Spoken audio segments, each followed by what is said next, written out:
Well, a good evening to Hawkeye fans everywhere. I'm Corey Brada here from the Hawkeye of the Storm. I'm joined by a trooper, a savant, a college football man in Coach Don Patterson. And Don, I wish we were talking to each other under better circumstances, as the Hawkeyes are defeated at home 24-17. We've got people who want to talk to you and ask plenty of questions, but first of all, can you give us just your overall takeaways from one of the biggest losses we've experienced in recent years with the West title on the line, the 7-point defeat to the Huskers? Very, very disappointing, Corey. It's not what I expected. I'll say that. You know, our history has been, as you know, that we play well in November, and today we didn't get that done. We simply dug ourselves a hole that we couldn't dig our way out of. We certainly made an effort to get that done in the second half. We made it interesting, but we started off so poorly that we could never quite recover. And I don't understand why it had to happen. What do you mean by that, Don? Can you expound on that? Sure. The mystery to me, Corey, was that, let me back up and just talk a little bit about the analytics. One of the things I did, I zeroed in on the 6 teams that had 6 conference opponents that had all beaten Nebraska. And I simply asked the question, are there any parameters that all 6 of these teams won? Now, this surprised the heck out of me. There were no less than 7 parameters that all 6 teams won. If you can imagine, all 6 teams that beat Nebraska won all 7 of these parameters. I'll tell you what they are now. Fourth quarter scoring, total offense, first downs, average starting field position, rushing attempts, time of possession, offensive plays.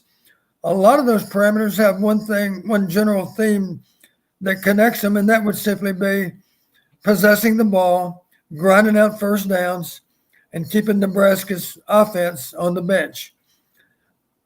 I fully thought that we would be able to get that done.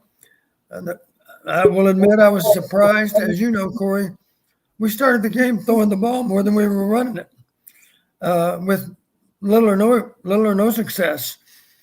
I went back and looked. We passed incomplete on 3 of our first 4 snaps in the game. the fifth and sixth plays of the game for us, we ran for 11, and the very next play we ran for 10.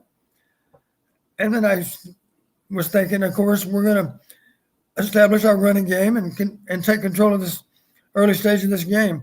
Our next two plays after an 11 and 10-yard run, our next two plays were next 2 of 3 snaps were incomplete passes again. So at that point, I think we were over 6. And then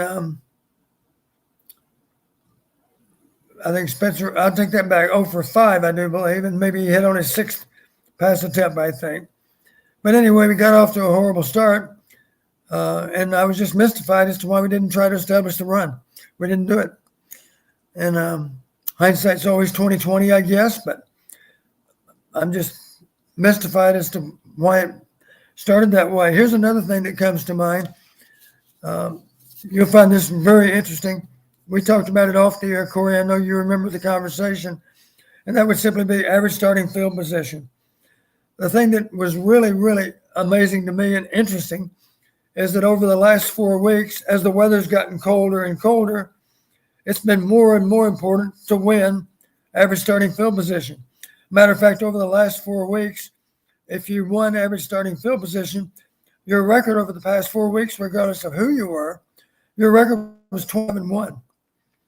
And I haven't computed average starting field position. I do know what the play-by-play says, and I don't doubt that it's pretty accurate. As you know, I compute it a little bit differently than the NCAA does.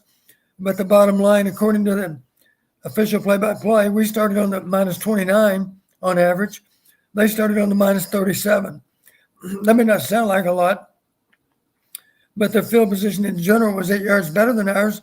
That happens to be exactly what our advantage was a week ago against Minnesota. A week ago, we had the edge on field position. Today, it went to Nebraska.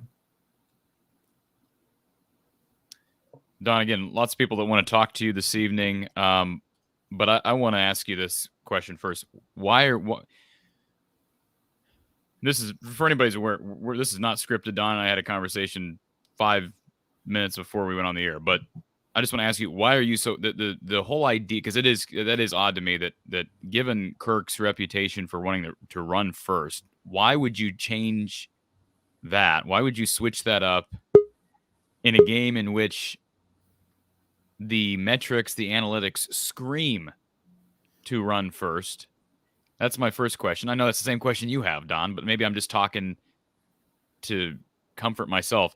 But are you confident that Kirk Ferentz was aware of those analytics? Yes. I don't know. I don't know what Brian knew, but I'm confident that Kirk was aware of those analytics. Yes. Okay. Let's get to our first caller. Kyle, welcome to the show. How's it going, Corey and Don? Oh, it is what it is for you, Kyle. Well, I have to say none of our Hawkeye sports gave us much of a breather today. We were kind of anxious from start to finish. I don't know do you know how the women finished today, Corey? They won. Okay, good, because I saw it was a little touch and go for them for a minute. Yep. Man. Where do I start? Well, the first thing I noticed, Don, was I was on top of the same thing you were looking at there with the running. I heard halfway through the game, or 2/3 of the way through the game, one of the Big Ten reporters interviewed Coach Ferentz and asked him, like, is it time to start throwing the ball more, basically? I can't remember what the exact wording was.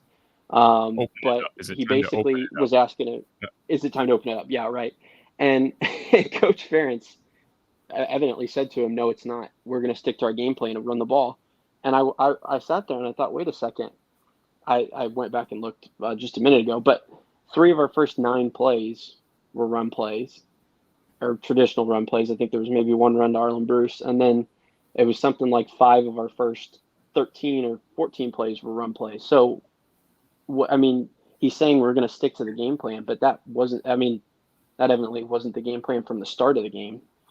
But I don't know if they had stuff that was prepared in the past game. But where I don't know. I'm confused as to why he would insist on that's the game plan and we're going to stick with it and not start the game out that way. Is there any reason why he would start off throwing the ball if the game plan is to run the ball? Well, the only reason I could think of is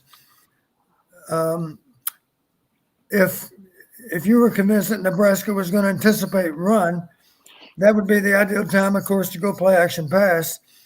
But the early passes were not so much play action either. No. We did have a naked in there. That's a play action, but in general, they were drop back passes. It's not as if we tried to fool them with a play action and try to get some kind of chunk play early in the game. I don't know what our longest pass was. It wasn't very long, of course. In general, it was short and intermediate passes. That was it. Was there a pass we threw down the field? I can't remember one.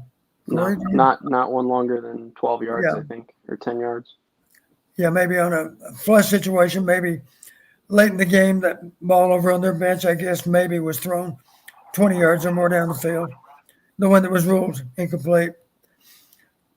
So it's just a little baffling, really, as to why we started that way. I could understand if we wanted to cross them up and throw early in the game, that would have surprised them a little bit, I think, based on the fact that they've had difficulty outrushing their opponents in their 8 games. Are you still there? Yep. For some odd reason, I lost the screen. But anyway, in the 8 games that they played, they got outrushed 6 of the 8 games. Rutgers actually outrushed them and yet lost the game by 1. Nebraska did outrush Minnesota, and I think it was just by a few yards. I can't recall the numbers, but so many of those losses, 5 of those 6 losses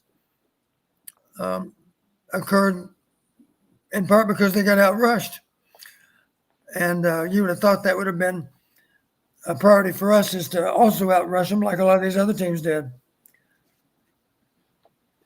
Yeah, and the other thing I heard, Coach Don and Corey, I'd be interested to hear both of your thoughts on this. Kirk Ferentz said after the game, he said, "I didn't think the offensive line played too bad." I don't know. I saw a very different game, but I don't know if that was the impression you got. What did you guys think about the offensive line today? Because I did not think it was. I thought it was horrible. Well, I think good compared to what? That'd be my question response. I think relative to what, Kirk? That would be my response, because relative to a successful Big Ten West contending team in a normal year, like a Wisconsin, or even during Northwestern's good years, I'd say no. I mean, I didn't think pass protection. We got so many problems still pass protection wise, Don. The pass protection issues they've gotten better incrementally. But overall, we have big issues in pass pro. Am I correct, Don? Well, part of our problem today, we have what we call secondary stunts. Those are simply defensive backs that are rushing when you didn't expect them to. And I think in general, at least twice we got fooled. We had blitzers coming in that were unaccounted for. And I think in general, they came out of what I would refer to as a nub formation. Maybe the widest player on that side of the formation was a tight end. There was no split receiver, which of course gives that corner a chance to be close to the football when the ball snapped. And obviously, if he comes, we don't have very long to react to him. And a couple of times it appeared we had no provision for how to handle him. You've heard me talk about blitz pickup before. That was one of the beauties of standing up our tight end. The tight end would be sitting there looking at the DB. If the DB came, he'd block him. If he didn't come, he'd release into his route. So it was a built-in insurance policy for our pass protection. But at least a couple of times today, I haven't gone back and seen the replay, but I just saw it in real time. There were free rushers in our backfield, and typically they were corners off the short side of a formation. A couple of times at least that happened. Anything else, Kyle? Well, the only other thing that I wanted to bring up was the narratives that I think we've been fed a little bit in the press by Coach Kirk Ferentz. because we've covered the interviews throughout the year. At least you have, Corey, about things that he said about the offense last year. I think, like we heard, we won 10 games. We heard we won the division. We've heard over and over again, we control our rivalry games. Kind of what more do you want type of idea. So this year, not going to win 10 games, not going to win the division. Lost 2 of our long-held rivalry trophies. I don't know about you personally, but those are the 2, Iowa State and Nebraska, that I would most like to keep. Those are the 2 that I think are the worst to lose. And obviously the offense is ranked 130th out of 131 offenses in the FBS. So I don't know how he's going to do it over the offseason to keep Brian. I heard rumors on Twitter that he was going to potentially look to the NFL, Brian was. Can this keep going, or is this going to be a turning point? Well, let me just say something. I don't really care if it upsets people or not. All right. And this is just me saying this. You can be upset, and all of us wanting Iowa. We, regardless of how you feel about Brian, and if people are frustrated with Kirk Ferentz, that's fine. When you're a real fan, it's hard to actively root against your team. And although I've heard people that have said, yeah, I wish Nebraska would win. If you're a real fan, I think it's hard in your heart of hearts, want the other team to win. But Let me just say this, Kyle. I think in the long run, the one positive that comes from this loss is perhaps it's enough to ignite change. And I would not be surprised if this is the loss that was the difference between pushing forward with par, right? With the standard here at Iowa, with Brian as the OC, because you'd be 8-4, you get to another West championship. How are you going to fire your OC after 2 straight Big Ten West championships? Kyle, that would be the narrative. That's what I was afraid of. To blow that championship in a home game against a 3-8 Nebraska team, okay?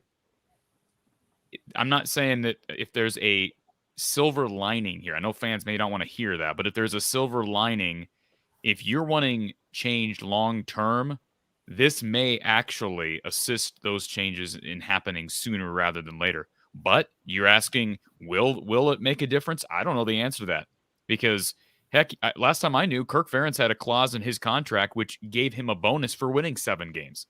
So he just got a bonus because he won 7 games.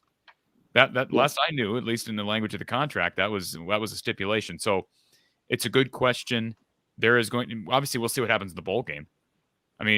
Most people don't care. A lot of people aren't going to say, I don't care about a team that goes 7-5 going to Nashville. But I guarantee you it will be used as leverage if Iowa wins. So yeah, it will be. You're either 7-6, 8-5. Kirk's going to view that there's a big difference between those 2 numbers, and from a perception standpoint, there is a difference in those records. So that would be my answer, Kyle.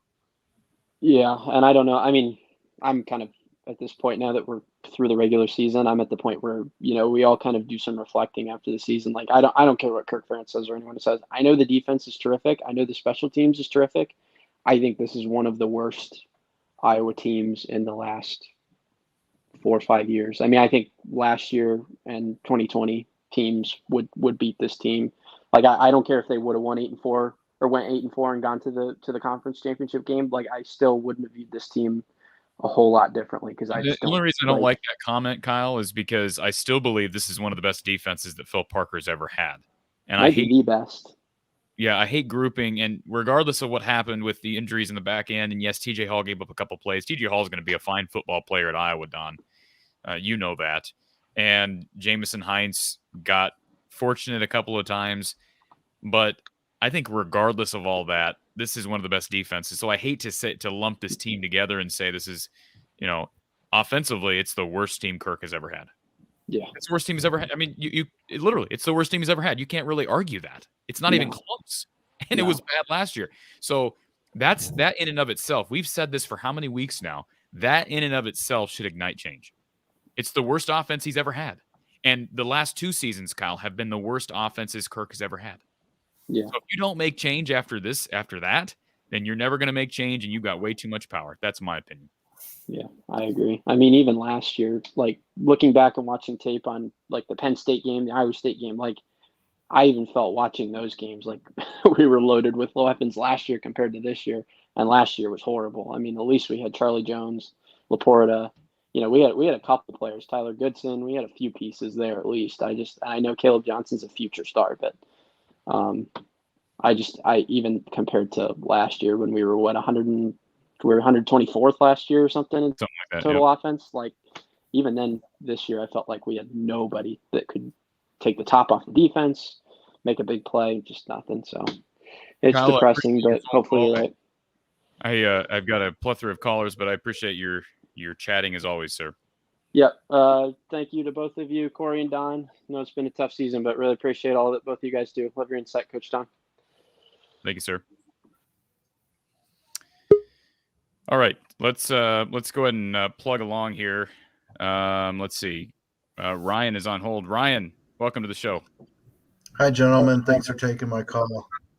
Yeah, Corey, I agree. I thought the same thing, and I think the most asinine argument is, hey, we have a winning record. Hey, we were 10-4 last year, or we could have gone 8-5 this year, as a reason for Brian to keep his job, when we know where his offensive numbers always are, but most importantly, the fact that Phil Parker routinely puts the team on his back and we get wins in spite of the offense routinely, really should have no bearing that Brian still needs to go. What was really disappointing. Go ahead, Corey. I agree. I said that a long time ago. I've not changed that tune at any point. It's time for Brian to move on. Go ahead, Ryan. The play calling was beyond baffling. Nebraska, number one, does not have a good secondary at all. They haven't all year. And the fact that we refuse still to throw downfield, I wasn't surprised at all that Nebraska hit us with that 87-yarder. I was surprised they hit us with such a long one, but the fact that they stung us early didn't surprise me because they were willing to throw the ball, and they have been willing to do that all season. What surprised me, though, is, despite the sloppy play, the turnovers, the penalties, what surprised me, though, was like with 8.5 minutes to go in the fourth quarter, down 3 scores. This is right before Caleb broke one. We were just killing clock, running the ball. No sense of urgency of throwing downfield. And when you're down 3 scores, we just did not have time or that luxury to just chew clock. I think that was in the third quarter. And it's one thing to play that way when it's 10-10 going into the fourth quarter against Minnesota. So an entire different thing when you got 3 scores to make up, and yet you absolutely refuse to throw downfield against a terrible secondary. Let me say this, Corey. Ryan, you mentioned 3 scores. Truthfully, that's almost inaccurate to say 3 scores. In theory, it's 3 scores because it was 24 points. But of course, to cover 24 points, you got to score 3 touchdowns and convert 3 times on 2-point plays. Right. So really, you're hard pressed to do it in 3 scores. Mostly in 4 scores, but technically 3. Technically 3, but the reality is it's going to take 4 scores. We didn't even try for the 2-point play. Come to think of it, well, why didn't we try? What? Listen. An offense that struggles to move the football in the third quarter, you're down 24 points. Go for 2. I go for 2. Do we practice 2-point conversions, Don? I'm sure we do. Yes. Okay, go for 2. That bugged me because you're banking on your offense getting. And I give them credit; they had 2 chances to go down the field, and I give the defense a lot of credit because although they gave up plays. And Trey Palmer was terrific, and they took advantage of a couple of young guys in the secondary. For the most part, the defense stiffened up and gave the offense a chance. Now, how much of the – can I ask you this, Don, to kind of segue here real quick, Ryan? I'll throw it back to you in this thing. But Don, how much of the comeback was based upon how Nebraska changed defensively throughout the game? Were they sitting back in a zone and kind of letting Iowa just keeping everything in front of them? Because Iowa never went over the top on them. What Right. did you see as far as what changed that Iowa started moving the ball with Padilla in that third quarter? To me, what changed more than Nebraska's defense, to be with you, was their offense. All of a sudden, they went conservative. I know after the game, I heard part of the interview, their quarterback made the comment. He said, I was disappointed that we were very conservative with how we played in the second half because I thought we were going to throw for 400 yards in the game. And I could see where he thought that way, based on how the first half went. But they were pretty conservative in the second half. And, of course, they didn't run the ball that well. So there were any number of times where our defense put our offense right back out on the field. And that gave us more opportunities than what I was afraid we were going to get. As you know, we had a chance to tie the game up with our last two possessions. And we couldn't quite get it done, but we had that opportunity at least. Anything else, Ryan? And I have no doubt losing Cooper so early was a big factor in that. I thought they were really late switching TJ Hall off of Palmer. They should have put Riley Moss on him immediately because he was their best weapon downfield. They don't do that, though. They don't do that, Ryan. We said that before the game. Don, I mean, we knew that wasn't going to happen. Phil He does not switched play. later. Well, we did that in 2017, too, after Purdue burned us like 4 times in a row. We're slow to react to that type of thing. As great as Phil Right. Parker is, Don, am I wrong on that, Coach? Well, there is another option. You don't have to put Riley on number 3 wherever he goes, but what you can do without worrying about flipping corners is simply roll up those inexperienced corners and have somebody over the top, effectively doubling number 3. That's another alternative. And that, frankly, that's a very good alternative. Now, the only negative, of course, if you're going to double him, that means you're going to be in single coverage on the other side of the formation. But that's okay because the guy that was giving us fits was number 3. He's their best player at receiver. Ryan, I got to let you slide because I got a bunch of callers here, but I appreciate the time, and feel free to call in later if we hit a lull. Okay, thanks, guys. Thank you, sir. All right, let's move along to I don't have a name. I got a username. Grog Fisher. Grog Fisher. I can't imagine your name's not Grog, right? No, it's Greg. How are you? Okay, good. Greg, how are you? Hey, I'm Corey. Don, nice to see you. I'm an Alabama resident. Grew up in Iowa for 26 years. Curious, does Iowa script its first offensive possession? I honestly don't know. I don't think so, but I could be wrong. Sure. And I also wondered, for the vast majority of Kirk's tenure, regardless of offensive coordinators, it seems the schemes have remained relatively similar regardless of Greg Davis, Ken O'Keefe, and now Brian. Do you think that the talent level that we're able to recruit dictates the scheme, or do you think the scheme basically, if we had quicker receivers on the outside that could create separation, that the scheme would change? I just wondered if what I was able to recruit, if that dictates the scheme that we do run at Iowa, or if we were able to get receivers on the edge that could create. That's a tough question. Which comes first, the chicken or the egg? Yeah. Obviously, in recruiting, we recruit players that fit our offensive profile.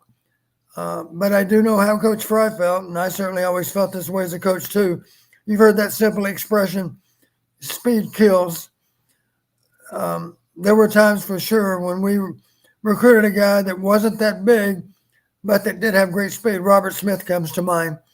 And Robert, even though he was not a polished receiver, Robert did leave Iowa with 16 touchdown receptions and some kick returns and punt returns for touchdowns, and great push man, what we call a push man.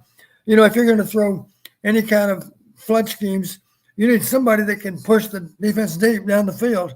And obviously to do that effectively, you got to have somebody with speed to be able to do it. Robert Smith had that kind of speed. Quinn Early had that kind of speed, to name a couple. Bashir Yamini had that kind of speed, just to name three guys that really did an effective job of being a good deep threat and being an effective push man. So we don't have that very well available to us right now with the players that are in the program that are healthy. I did think it was – here's another thing you probably know. Keegan Johnson did get back on the field tonight.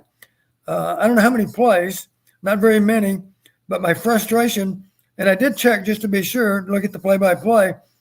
The ball never went his direction. I think maybe he only had maybe as many as 10 snaps, maybe not that many.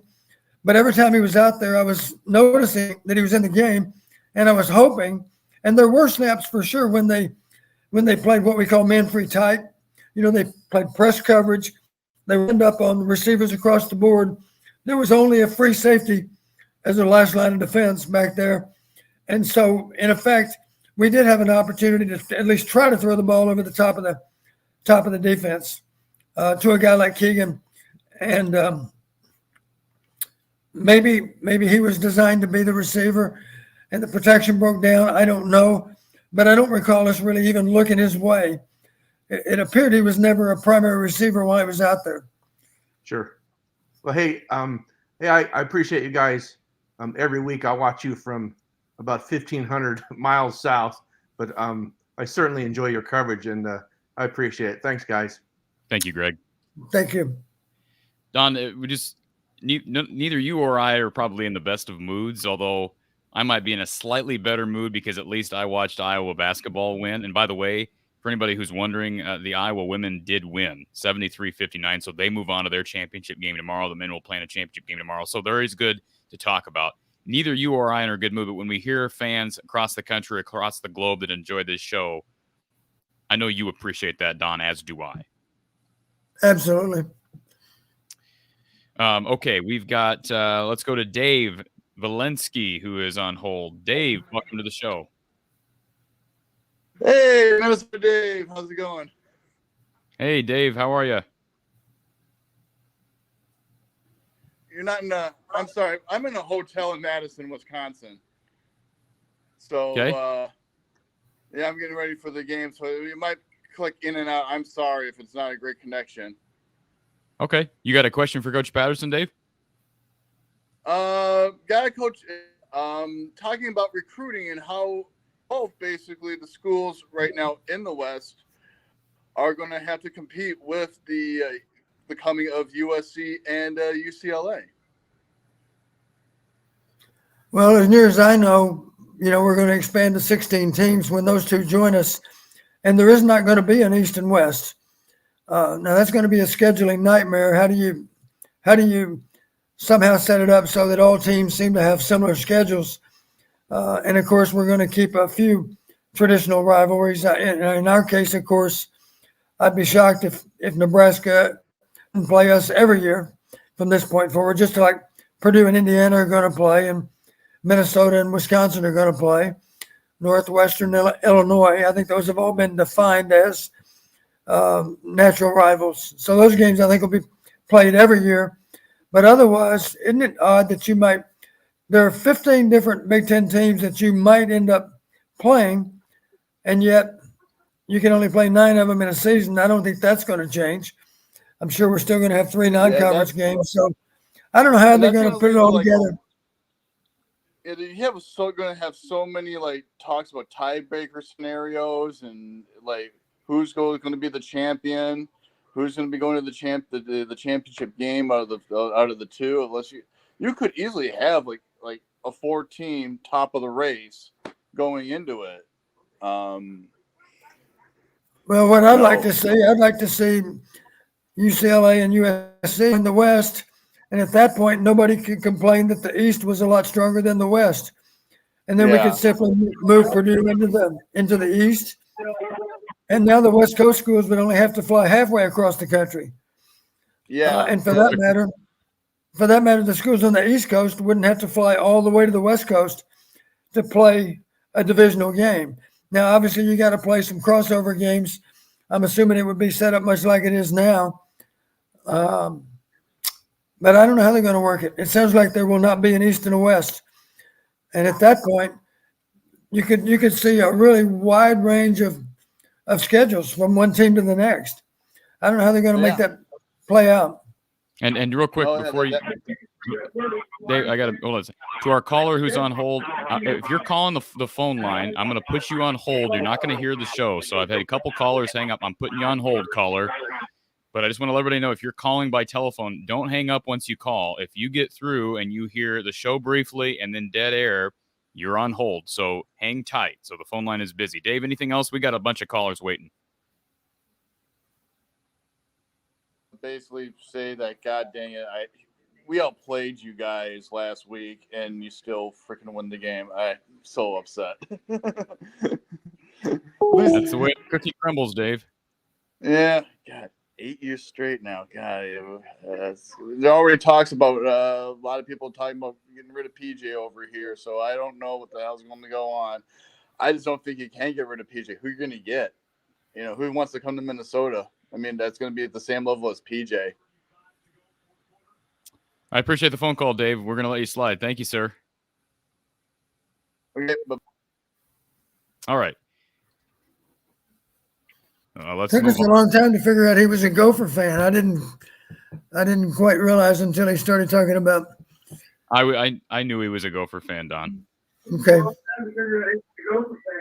Let's get to our next caller who's on hold. Thank you for calling from the Hawkeye.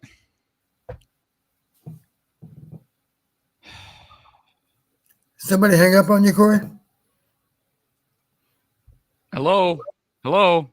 Sir. Number. Turn your radio down. Turn your computer down if you could, please. Corey. Hello? Yes. You're on the air. My name is Richard, and I'm from Southwest Iowa. Okay. Hey, Coach. How are you, Richard? Good. How about you? I'm not doing very well at the moment. You guys, so. And I wish that was a big win. But it was sad we lost it. Yes, sir. But go Hawks. Hopefully we get a good bowl. All right, sir. Do you have any question for Coach? Go ahead. So what do you think need to be changed? Don? The question relates to what now? Just what talking needs about to be changed. I mean, what needs to be changed? I think On the offense.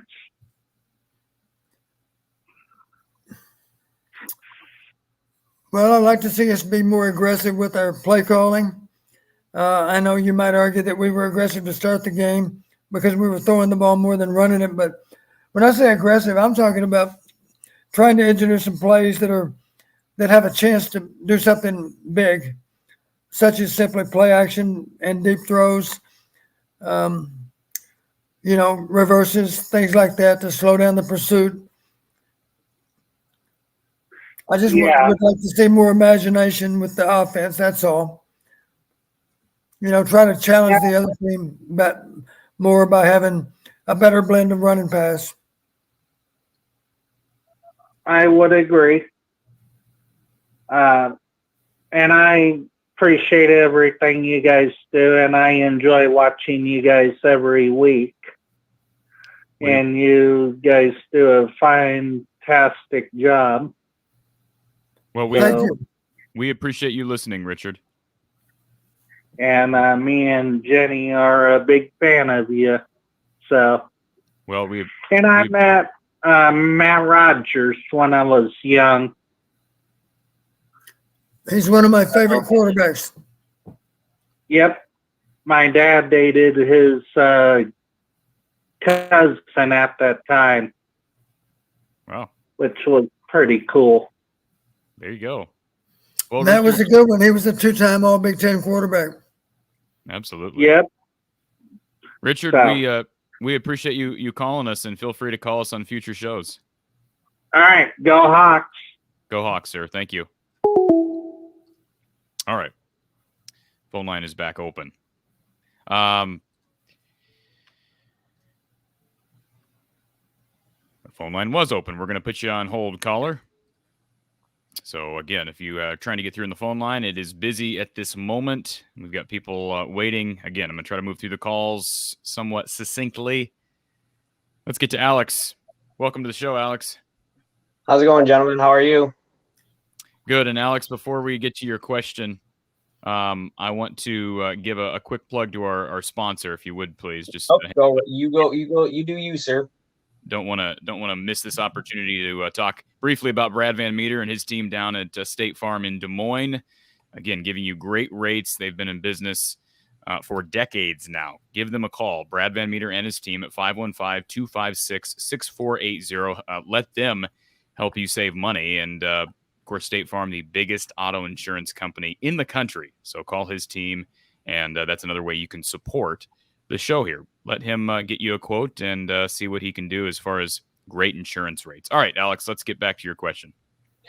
Well, good evening, gentlemen. I wasn't on, didn't jump on until later, obviously, in the show. I'm usually one of the first few people that call, and I kind of don't know what to say, what's already been said.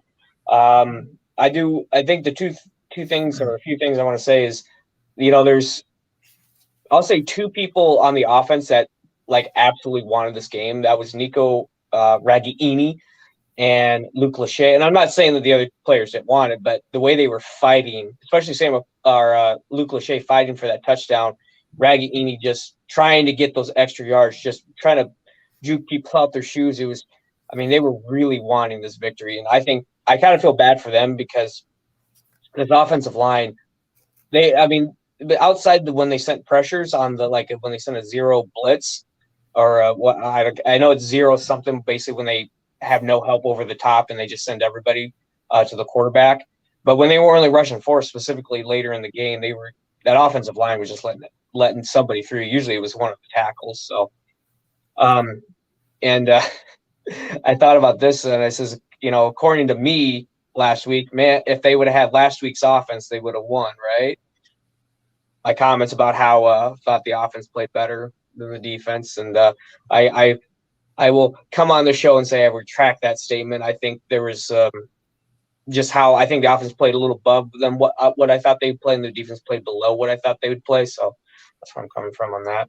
But do you guys, Don? I don't know if you have a Twitter, but do you follow John Miller at all? He's in Iowa. I don't know. He's not a beat writer, but he covers Iowa.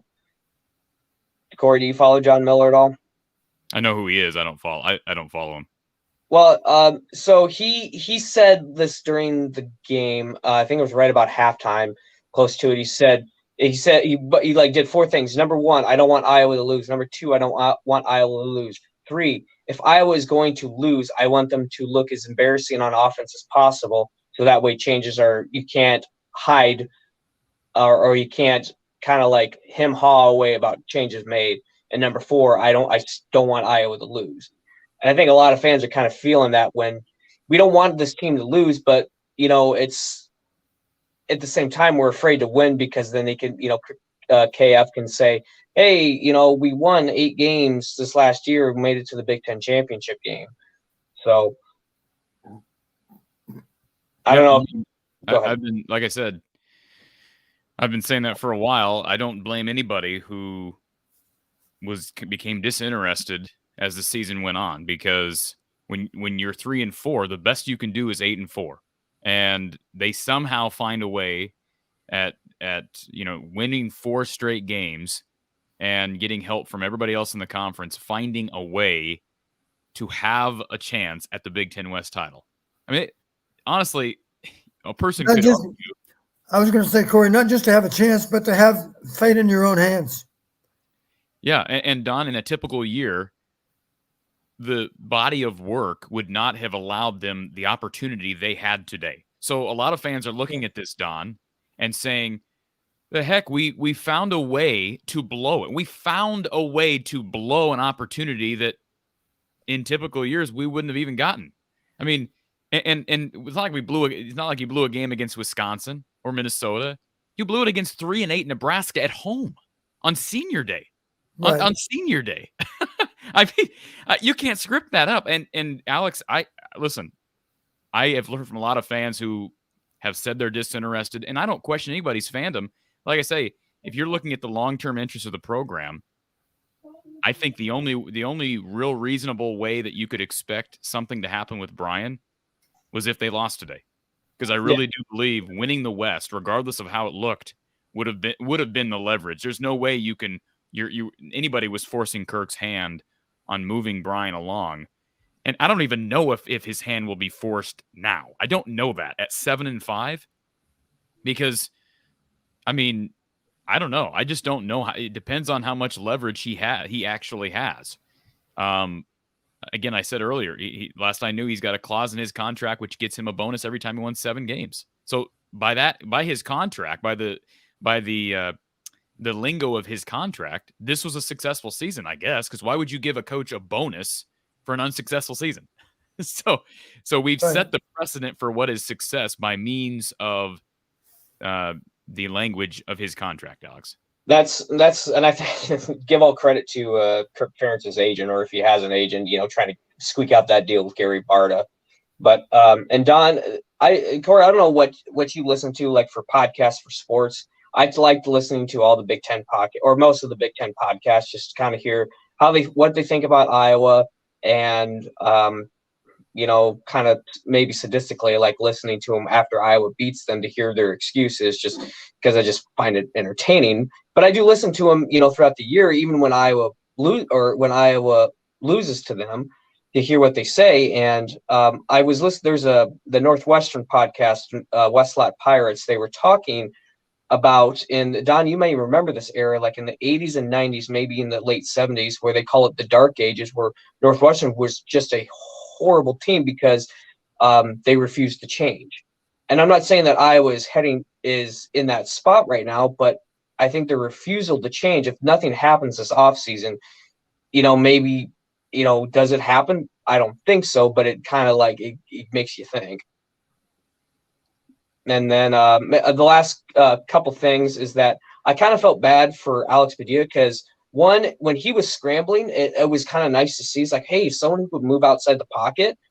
But at the same time, he had, like, some green grass ahead of him. And then maybe late in the game, you don't want to put your quarterback at risk and then, have the clock keep running because you don't have timeouts. But it looked like he was trying to avoid running for a first down or running to get some yards out of anything. And I don't know if that's coaches telling him to do that or if it was just his mental status. And I think with him too, the very vast differences between him and Spencer, not only with his mobility, is his size. And we saw that on display today. How many times balls got tipped up. That one screen pass after Iowa got that fumble, if that would have been completed, Iowa possibly could have gotten a touchdown off of that and made it real interesting.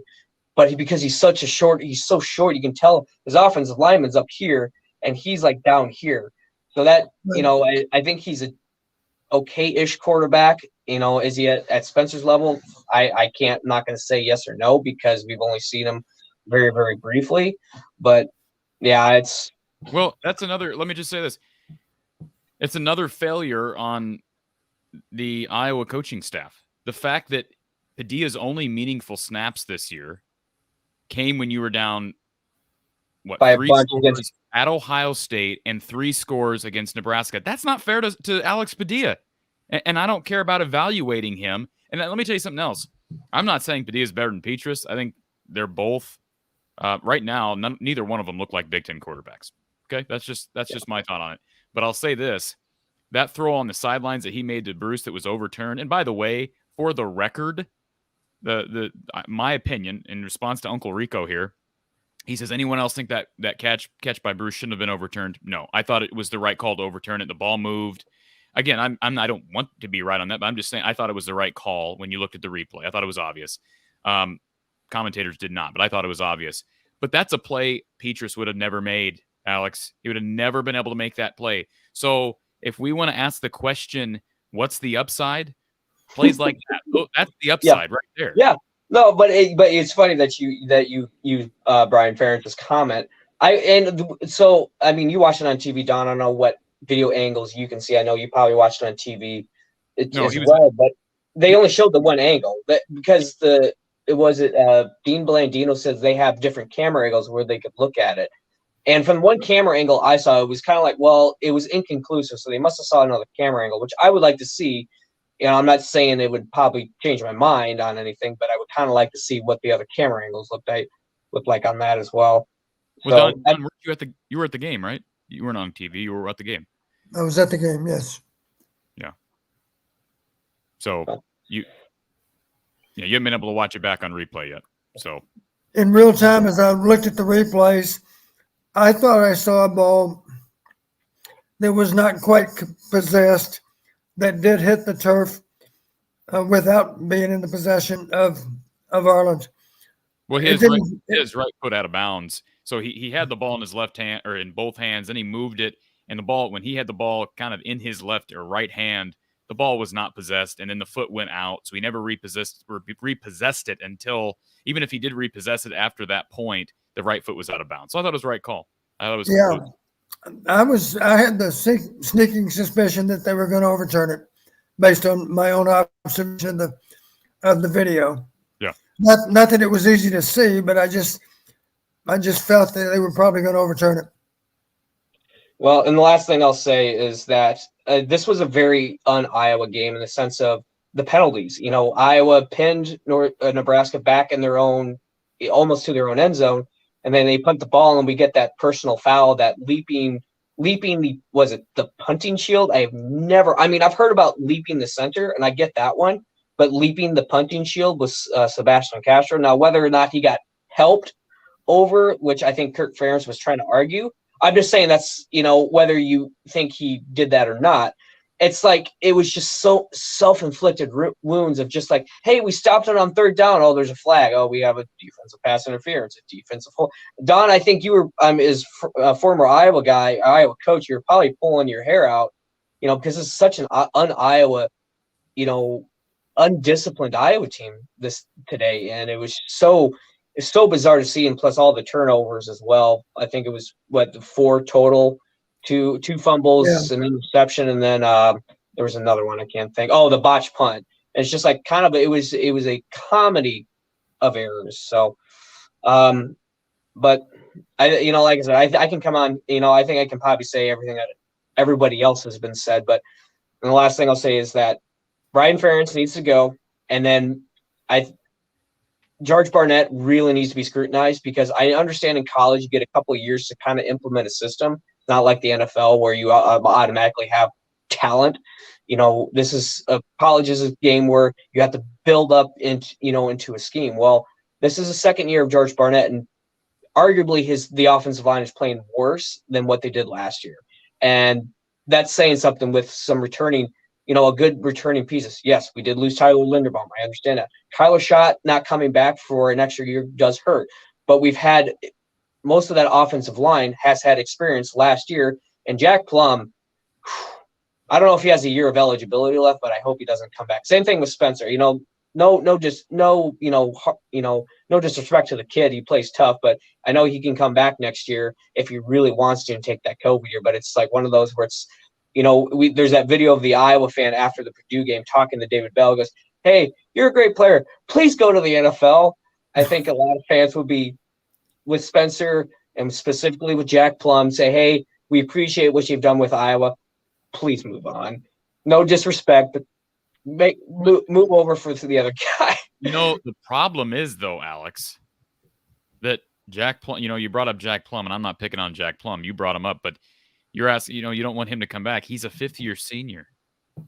And this is the level you're going to produce at?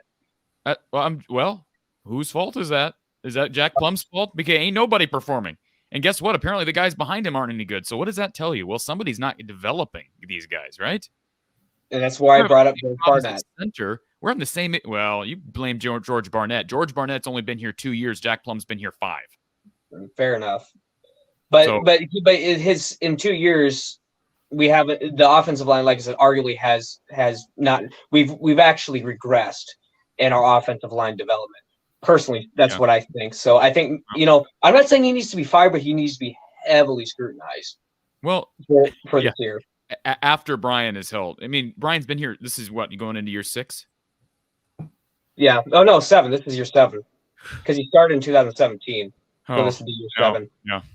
Yeah, I'm the buck stops with Brian, and I hate to say that, but anyways, Alex, appreciate the phone call, sir, as always. Hey, thanks I know I stayed on a little longer, and I appreciate it. Oh, last thing, why wasn't Caleb Johnson in the first half? He's played very little in the first half, and then they took him out after that big run, and they put in Gavin Williams when they were passing.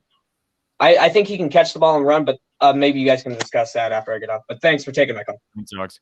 Yeah, Andre says the same thing. Caleb Johnson runs for 109 on 16 carries.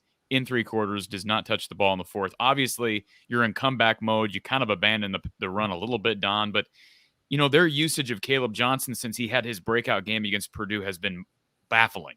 And that's one thing has been a point of contention or frustration for me over the years, is it seems like as seasons progress, some of Iowa, at least what we perceive as fans to be their best skill position players, at times are underutilized as the season progresses. I think of 2018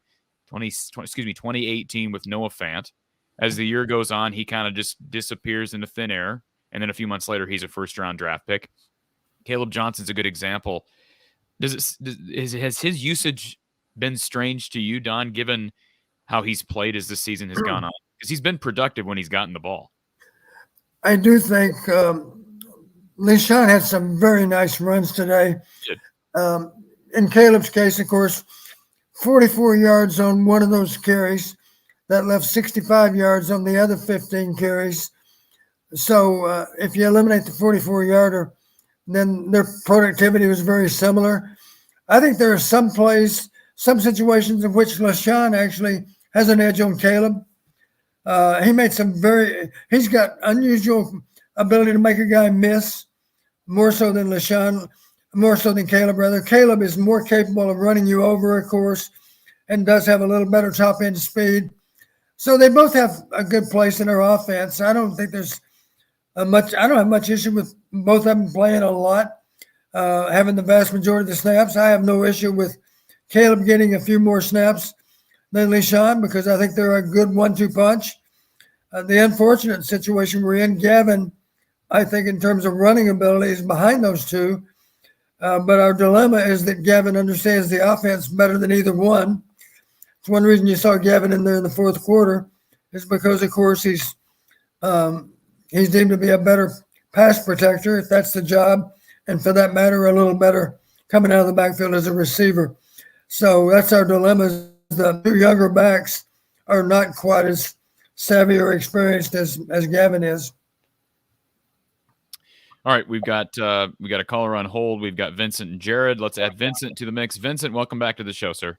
Gentlemen, how you doing? I'll just dive right into it if I can. Sure. Okay, so I guess first thing is, and this is not in defense of Brian by any stretch, but one thing I've noticed as far as or from the quarterback position, there's a reason Padilla is behind Petrus. It's just based off of arm talent, as well as Petrus sees the field a little bit better than Padilla does. And I know Don touched on it a couple of weeks ago, talking about how a quarterback's able to read a defense. We just don't have the horses at the quarterback position that are able to get the job done. And again, this is not in defense of Brian, but I saw too many instances today where you have receivers that are coming open or breaking open, and the quarterback's unable to anticipate that break with that receiver coming open, and he's just missing it and not getting it to him. And also that's a microcosm of the offensive line woes. But on those plays, I saw Padilla go onto another receiver, or the same with Petrus before he exited. And then secondly, the one thing I was very surprised with from a defensive standpoint is, or not Phil Parker. Yeah, Phil, not Norm. Phil Parker generally doesn't do a whole lot of blitzing, but today it seemed like we brought pressure far more than we're used to seeing, and it really hurt us, especially with Palmer going for $150, whatever he went for. But very unorthodox from Phil Parker, where I thought I couldn't understand why we kept bringing pressure and we were not getting to the quarterback, and we just kept getting burned by it, but yet we kept doing the same thing. Don, you want to address that first, and then we can go back to the Padilla-Petrus conversation? The disadvantage I had, if you're sitting at home and watching on TV, you can back it up. You can look at it over and over again. If I only saw it in real time. So I'm not really sure that that's a true statement. It may be true. I'm just not sure of that. Here's what I do know. They did a good job. I give them credit. Their offensive coordinator did a good job of targeting Palmer. He had 12 balls go his way. He caught 9 of them for 165 yards. A lot of key plays. We're at fault for not taking him away. We could have done it a couple of different ways. We could have put Riley Moss on him, wherever he was. Or the simpler way to get it done, as I mentioned, is simply to roll the coverage in his direction. When I say roll the coverage, I mean the inexperienced corner would not be in deep coverage. He would not be in single coverage. He would be flat responsible. He would beat on Palmer with his release, and then there'd be a safety over the top to play him on deeper throws. That would obviously negate Palmer to some degree. He's still a good player. He still makes some catches, but it would have been obvious at that point to Whipple that they're making an effort to be sure that Palmer does not get single coverage. So I think we're kind of beating our head against the wall if we keep trying to get the ball to Palmer all day long, because effectively they're rolling the coverage his way and they're giving him the respect that he deserves. We didn't really do that. They continually set the ball Palmer's way, and it paid off for him. Well, on the 87-yard touchdown, we didn't have a safety over the top. Correct. So and that's your first, for me as a defensive coordinator. I'm looking at, okay, we have single coverage on the outside with a freshman, and we're, to my recollection, and I could be wrong, we brought pressure, which really burned us. And I'm sure you'll review tape now, but you'll see we brought pressure more often than we normally see from an Iowa defense. And same thing on Palmer's second touchdown, more so of a miscommunication. I think with the underneath coverage, either with Jack Campbell or Kemp, I know both those guys were sitting in the same area when he ran by him and scored his second touchdown. But again, we didn't have a safety over the top. We ended up with single coverage on the outside, and it just burned us. And I can't recall if that one there was an instance where we brought pressure, but I saw on many occasions where we're bringing pressure either from a linebacker or our cash position, and it was just ineffective. But yet we kind of, for some reason, we're sticking with that. And then Corey, I'll turn it over to you about the Padilla-Petrus comment. Yeah, I mean, Don, you're a QB's coach. I shouldn't even talk on this. I just don't agree with you, Vincent. That's probably not the first time you and I. That's all right. That's all right. But I don't think either of them are probably starting Big Ten quarterbacks. But I like the upside of what Padilla gives you in his mobility more than anything I've seen. I've gotten to see Spencer Petrus for 3 years now, and you know what? The fact that you have a quarterback room that is well below average, and that's putting it nicely, is an indictment on Brian Ferentz. That's who it's an indictment on. He's the QB's coach. He's the OC. He's been the OC now for 6 years.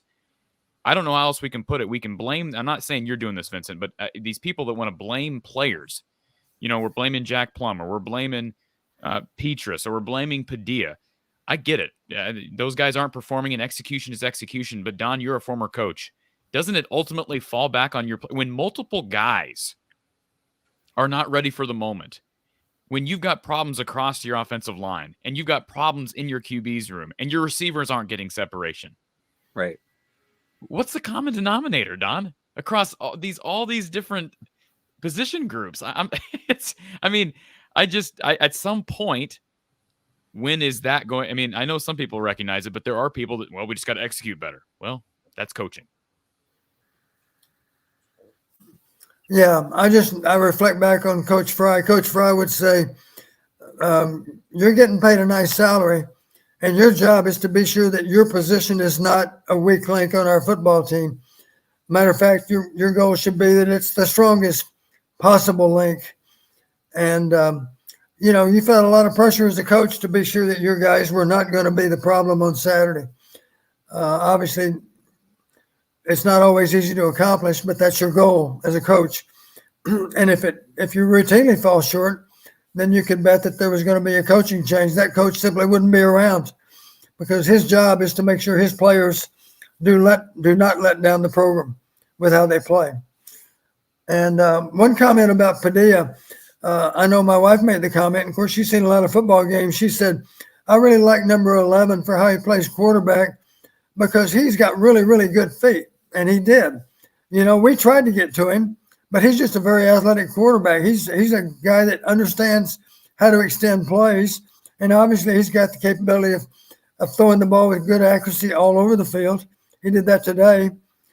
He did a nice job as a quarterback. One reason we lost today is because their quarterback play was clearly better than ours. And I'm not just talking about him versus Padilla. Let's give Spencer a lot of credit for how he started the game. It was an atrocious start on offense. And I think Spencer would even say, I didn't do anything to help us because I was off with how I was playing in that first quarter. So we got off to a horrible start. And the one thing I give Alex a lot of credit, I thought, considering he hadn't played in a game since Ohio State, I thought he gave a commendable effort. He's running around, he's running for his life, but let's face it, he extended the play a lot. And even though he threw a little less than 50%, how many of those were throwaways? Because he simply didn't have a place to go with the ball. So I give Alex a lot of credit for trying to play as well as he possibly could. Obviously, he'd be the first to tell you I'm not anywhere near a perfect player, but I think he was trying to do the best he could. And the unfortunate thing is that Alex didn't have more snaps over the course of the season. I'll remind you again, in the Nevada game, he didn't take a snap. And that's just one example of a good opportunity that was missed. Alex should have played in that game and didn't. And it's unfortunate because he would have been a little better prepared to play today if he'd had more snaps over the course of the season. Well, just to clarify, Corey, I'm not one of those who's blaming a specific player, because there's too many at-fault parties here, and it goes into the coaching staff. What you saw from, is it Casey Thompson, right? The QB for Nebraska. He's a confident kid, confident quarterback, and confidence breeds success. He knew where he was going. He knew where he wanted to go. He knew he had the ability to get it there. And you guys are both right. Padilla looked better in the second half when they actually allowed him to throw the ball more. But again, for me, not a specific player. I just think, and I think Corey, you kind of said it maybe earlier on. Are these guys legit Big Ten quarterbacks? No. I think our whole quarterback room altogether, unfortunately, for the University of Iowa, just doesn't have that guy yet. And I don't know about Labus. I've heard things of Labus, but nobody's seen him except for probably high school tape. But we just don't have a solid quarterback room. Either one of these guys are, in my opinion, doing a good job of, and again, in defense of Padilla, he hasn't had the opportunities. But just being able to, anticipation is, I think, a key attribute a quarterback has to have. And these Petrus just never developed it in his 17 years at Iowa, and Padilla never had the opportunity. But that was just kind of my observation from today. I appreciate the call, Vincent. And thanks, guys. Have a good night. Thank you, sir. All right. We've got, let's see. We lost Jared. Jared is not with us anymore. Let's get to our next caller who's been on hold. Thank you for calling Iowa Postgame with Coach Don Patterson, who's on the line. Lomansky, Corey. Lomansky, how you doing? Good. I'm going to try to be brief because usually I'm not. And good evening to Dandy Don. Just so appreciative of both of you manning the after-game comments, and I think everybody learns a lot and maybe steadies the ship a little bit of what actually goes on. I don't think we talk enough about Gary Barta. I mean, these are youngsters. We've got adult males coaching. We've got an athletic director in charge of 20-plus programs. And I guess I'm going to take it out of a little bit out of Kirk's wheelhouse as far as the coaches. You know, it's Gary Barta has a job to do. Every AD has a job to do. To me, the hottest spotlight going forward is on Gary Barta. The thing about Alex Padilla, actually, I missed most of the game. I had to work, had to listen to Dolph and Podolak. When you have injuries in football, and Don, I went back and looked at the number of quarterbacks you played early on in your tenure at Iowa. Pete Gales, Gordy Bohannon shared a lot of snaps. They both improved at a certain pace. They had different skill sets like Padilla and like Spencer. Wouldn't you agree, Don? They had different, I think you shook your head up and down about skill sets of Gales and Bohannon. Plus, I believe even Chuck Long got in very briefly one year. You know, you're going to have injuries. So when you don't put any quarterback in, I don't care if it's Alex or other quarterbacks, and there's opportunities, don't put it on the youngsters. Do not calm down here. Do not put that on Alex Padilla today. And I missed half the game. I think Corey and I, actually, Don, you actually talked about it several times about packages on the offensive side of the football. I don't care if you might not have talked about Lachey, but I can see Lachey getting certain routes because he's young, and some of those young quarterbacks get in the game. So again, I think Alex Padilla got put in a terrible situation. It's all on the coaching staff on the offensive side of the ball. Turn around and look at Aaron Graves getting snaps on the defense side of the ball and other players. Well, there's a double, Lemansky, there's a complete double standard at Iowa as it relates to when the backups play, because I'm sorry, TJ Hall gets burned twice, and listen, TJ Hall got burned. I mean, Don, is that fair? He got beat twice. I don't know that the second one was his fault. I'm talking about the post. But Don, what happened? I'm not sure about the coverage. For sure, the first one was on him. Okay, but what happened when he got burned? 1 or 2 times. What happened? He got replaced. He got replaced. And yet, Spencer Petras was allowed to do whatever he wanted to do. And it took 2 horrendous interceptions and a 3-possession deficit at Ohio State for Iowa to finally make a move, and an injury today to Petras to make a move. I think that's inexcusable. And if the excuse that Iowa wants to use is, well, the quarterback position is different because we just don't have guys behind him, then that falls back on the position coach. And correct me if I'm wrong, Brian Ferentz is a position coach, Lemansky. That's just, I agree with everything you just said. We're putting, you put your guys in positions to succeed or you don't. Brian and Kirk have consistently, at least publicly, not instilled any confidence in Alex Padilla, right? The comments that have been made have been, I think, somewhat insulting to him. And you could argue that it's somewhat of a trend because there was a comment made about a year ago at this time to Iowa's third-string running back in 2021 that was insulting. And to me, it just falls back on your coaching. And I understand Iowa had a different QB's coach last year. His name was Ken O'Keefe. But this year, the QB's coach is Brian Ferentz. And I am frustrated by the same thing you're frustrated by, Lemansky.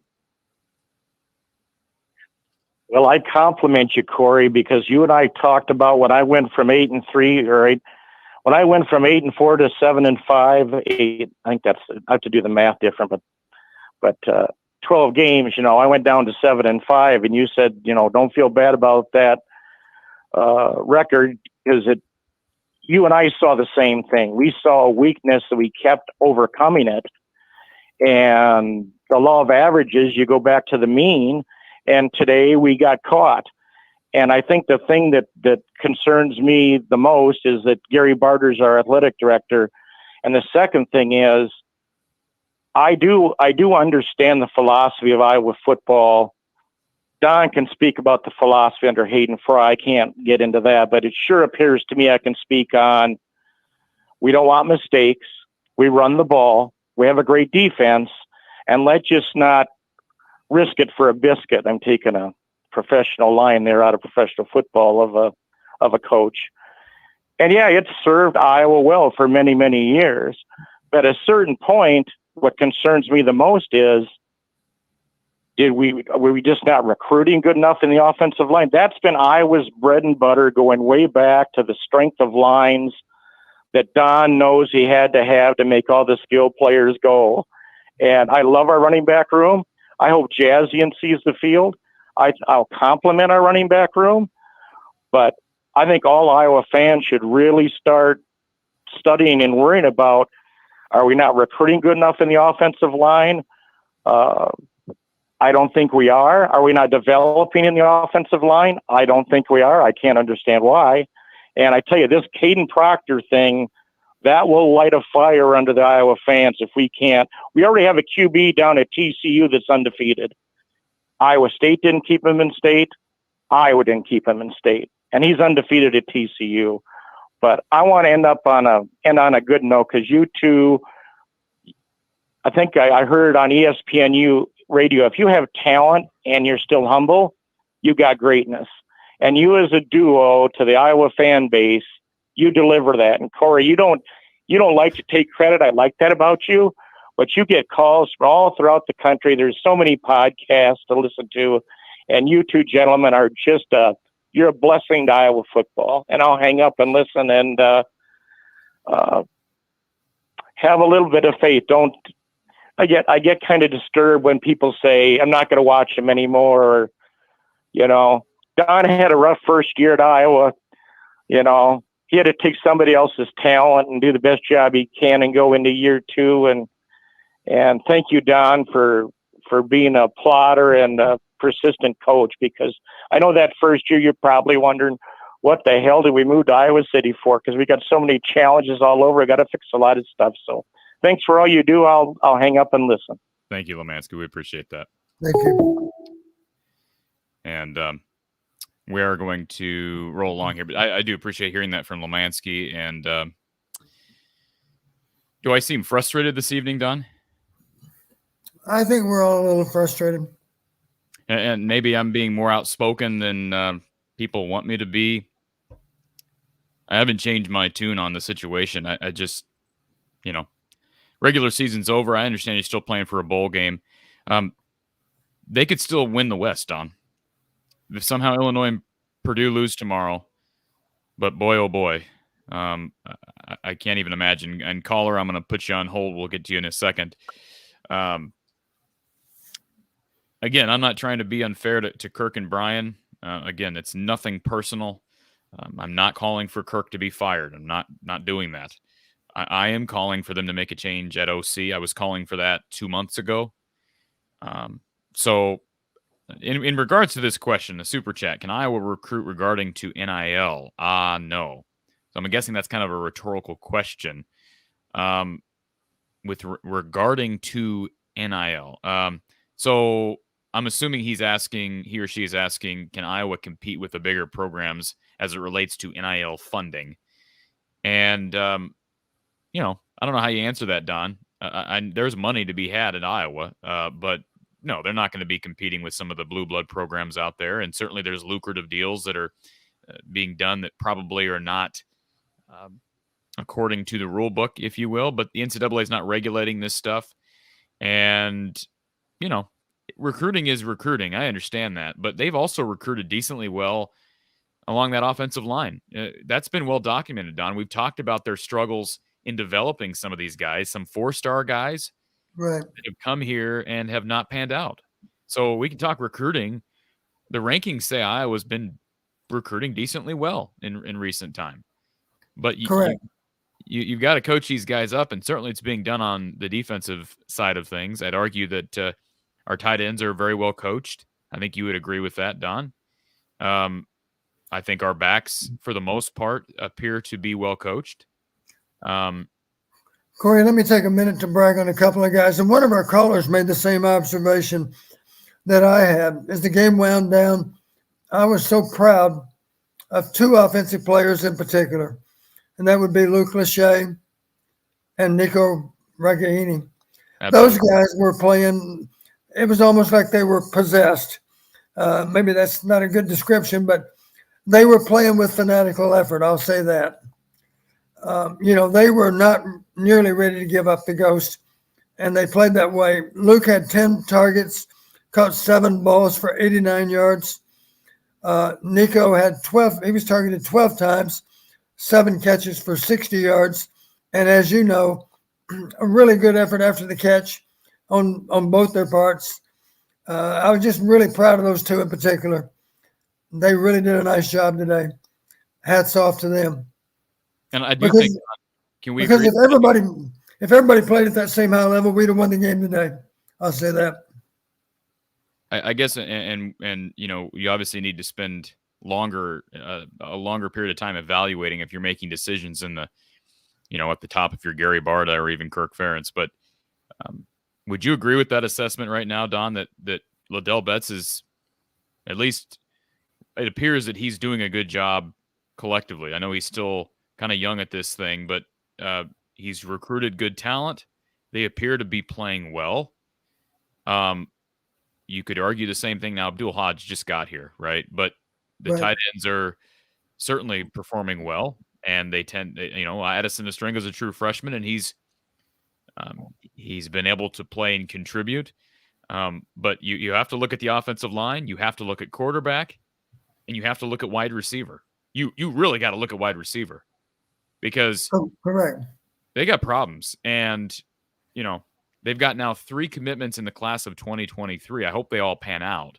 But recruiting-wise, they have struggled mightily at that position. And, Don, you're at all these home games. There's a lack of wide receiver separation. I mean, not to say that there's never throws that are there that aren't made by Spencer Petras or Alex Padilla, but can we agree that wide receiver separation is still a problem? Yes, it's a problem. So all these things need to be looked at through a microscope. And honestly, Kelton Copeland is not immune to this. His job, he's been here a while. His job should very much be in question. I'm not saying he should be fired, but he should be evaluated, just like Brian Ferentz should be evaluated. George Barnett, I think he deserves another. My personal opinion is 2 years isn't long enough, but Kelton Copeland's a guy that we haven't talked about. He's regardless of the offense, and I understand it's hard to recruit receivers to Iowa. They have struggled at that position. So, this is not a game. You got it. People are getting paid hundreds of thousands of dollars to coach these guys. And if they're not doing a good enough job, you've got to, I understand this. There's a lot of family and friends involved with Iowa football, but at some point you've got to see results on the field. Let's get to our next caller who's on hold. Thank you for calling Iowa Postgame with Coach Don Patterson, who's on the line. This is Hawkeye Stan. Hey, Stan. I love you guys. I love the show. You guys, it's sort of nice to see you going through the process of grieving right now and just getting it all out of our system for what a horrible season this ended up being. And I think it was the Ohio State loss that was the heartbreaker for me, because you saw, this defense it's the best Iowa defense I had ever seen. And I've been an Iowa fan for 30 years. So, I don't have a lot of good history on before that, but in my lifetime, it was the best defense. And against Ohio State, after all those turnovers and how they still kept getting the ball back for our offense and we couldn't do anything. And I think now, we had a good little win streak there, had a little hope. And this loss to Nebraska has, it's just brought everyone back to the actual reality of the situation we're in. Sorry, I didn't mean to rant. No, you're fine. And what you just brought up, Stan, is the difference between how people view situations. You just called this season a horrible season. I don't know that I'd go that far, but there are some people that would say 7-5 is a successful season. As I said, I've said 3 times now, the language in Kirk Ferentz's contract would tell you that 7-5 is a successful season. So that's the not the stopgap, but that's the dilemma that you've got, because you got different perspectives as to what success is, and fans disagree on that subject as well. But obviously, we know where Iowa stands. We know where Gary Barta stands, and where Kirk stands. 7-5, 8-4 is good enough, right? I mean, for the most part, it appears to be good enough. I think let me clarify, I guess, what made it the horrible season was that we had such a beautiful defense that if we had just a 60th top rank offense, who knows what we could have done, against an Ohio State, against Michigan. There was possibility there, but when your offense was as bad as it was this year, rough year for offense, it's that whole defense, it was wasted. It was a wasted year. I think that, to me, I'm a guy that when I watch football, I love watching a defense take control and adjust. And that's what Iowa's been good at for years. But this year it was clicking on all cylinders, and we just could not help them out at all, any game. Yeah, I mean, for the most part, you're right. I mean, Northwestern, they ran the ball well, but didn't need help. I mean, the defense dominated that game as well. That was a late touchdown for Northwestern. It was a garbage touchdown, but for the most part, defense was tremendous in that game. And you're right, Jan. You've brought that up in the past. When's the last time the offense has saved the defense? Like, when's the last time that's happened at Iowa? Hadn't happened much lately, that's for sure. I think it's been at least, I don't know. I don't think it happened at all last year. I know it didn't happen at all last year. You'd probably have to go back to maybe 2020 during the COVID year where the run game was working. Maybe there's a game in there where Iowa's defense struggled, but it's been years. Anyway, I love you guys' show. I'll let you go. Thank you for the call, sir. Appreciate it. All right. Before we get to Jared, you are coming up next. I do have a couple questions for you, Don, here on this game specifically. So we talked about the leap over the punt shield, which you can you comment on that briefly? You've never heard of that rule. I just didn't get it. I wasn't sure what the explanation was. As I saw it, I thought, I guess I wasn't aware that was a new rule. I'm just confused about what constitutes the violation. You're saying you can't leave your feet to block a punt? Is that what they're saying? Caller, I'm going to put you on hold. Don, I don't have an explanation other than the actual call was, I believe, leaping over the punt shield. So I don't know the ins and outs of the rule. But I will say this: if Kirk didn't act like he didn't know what the rule was, it looked like commentators implied that he was arguing that Castro had been lifted up, and I don't buy that. We watched a replay; it appeared that Castro did leap over the punt shield. But again, as it relates to your question, I've never heard of that rule either. Now, I guess I may be confusing leaping over the punt shield with leaping over the center, right? There is the long snapper, right? You can't. Right. What's the rule about leaping over the long snapper or jumping on the long snapper? What's the rule on that, Don? Well, the snapper's protected. You're not supposed to even be anywhere near him in terms of contact. I don't know if you can. He's protected. You cannot hit the snapper immediately after he snaps the ball. I do know that. As far as leaping over the snapper or anyone else in their front, it seems like sometimes you see guys do that. I can't recall anybody being flagged for it, so I don't know what the rule is. These are rules that are changed to promote safety, of course. That's the whole purpose of not allowing anybody to leap over the shield. Theoretically, they're trying to protect the punt blocker as much or more than anyone because he might get up into the course and land head first.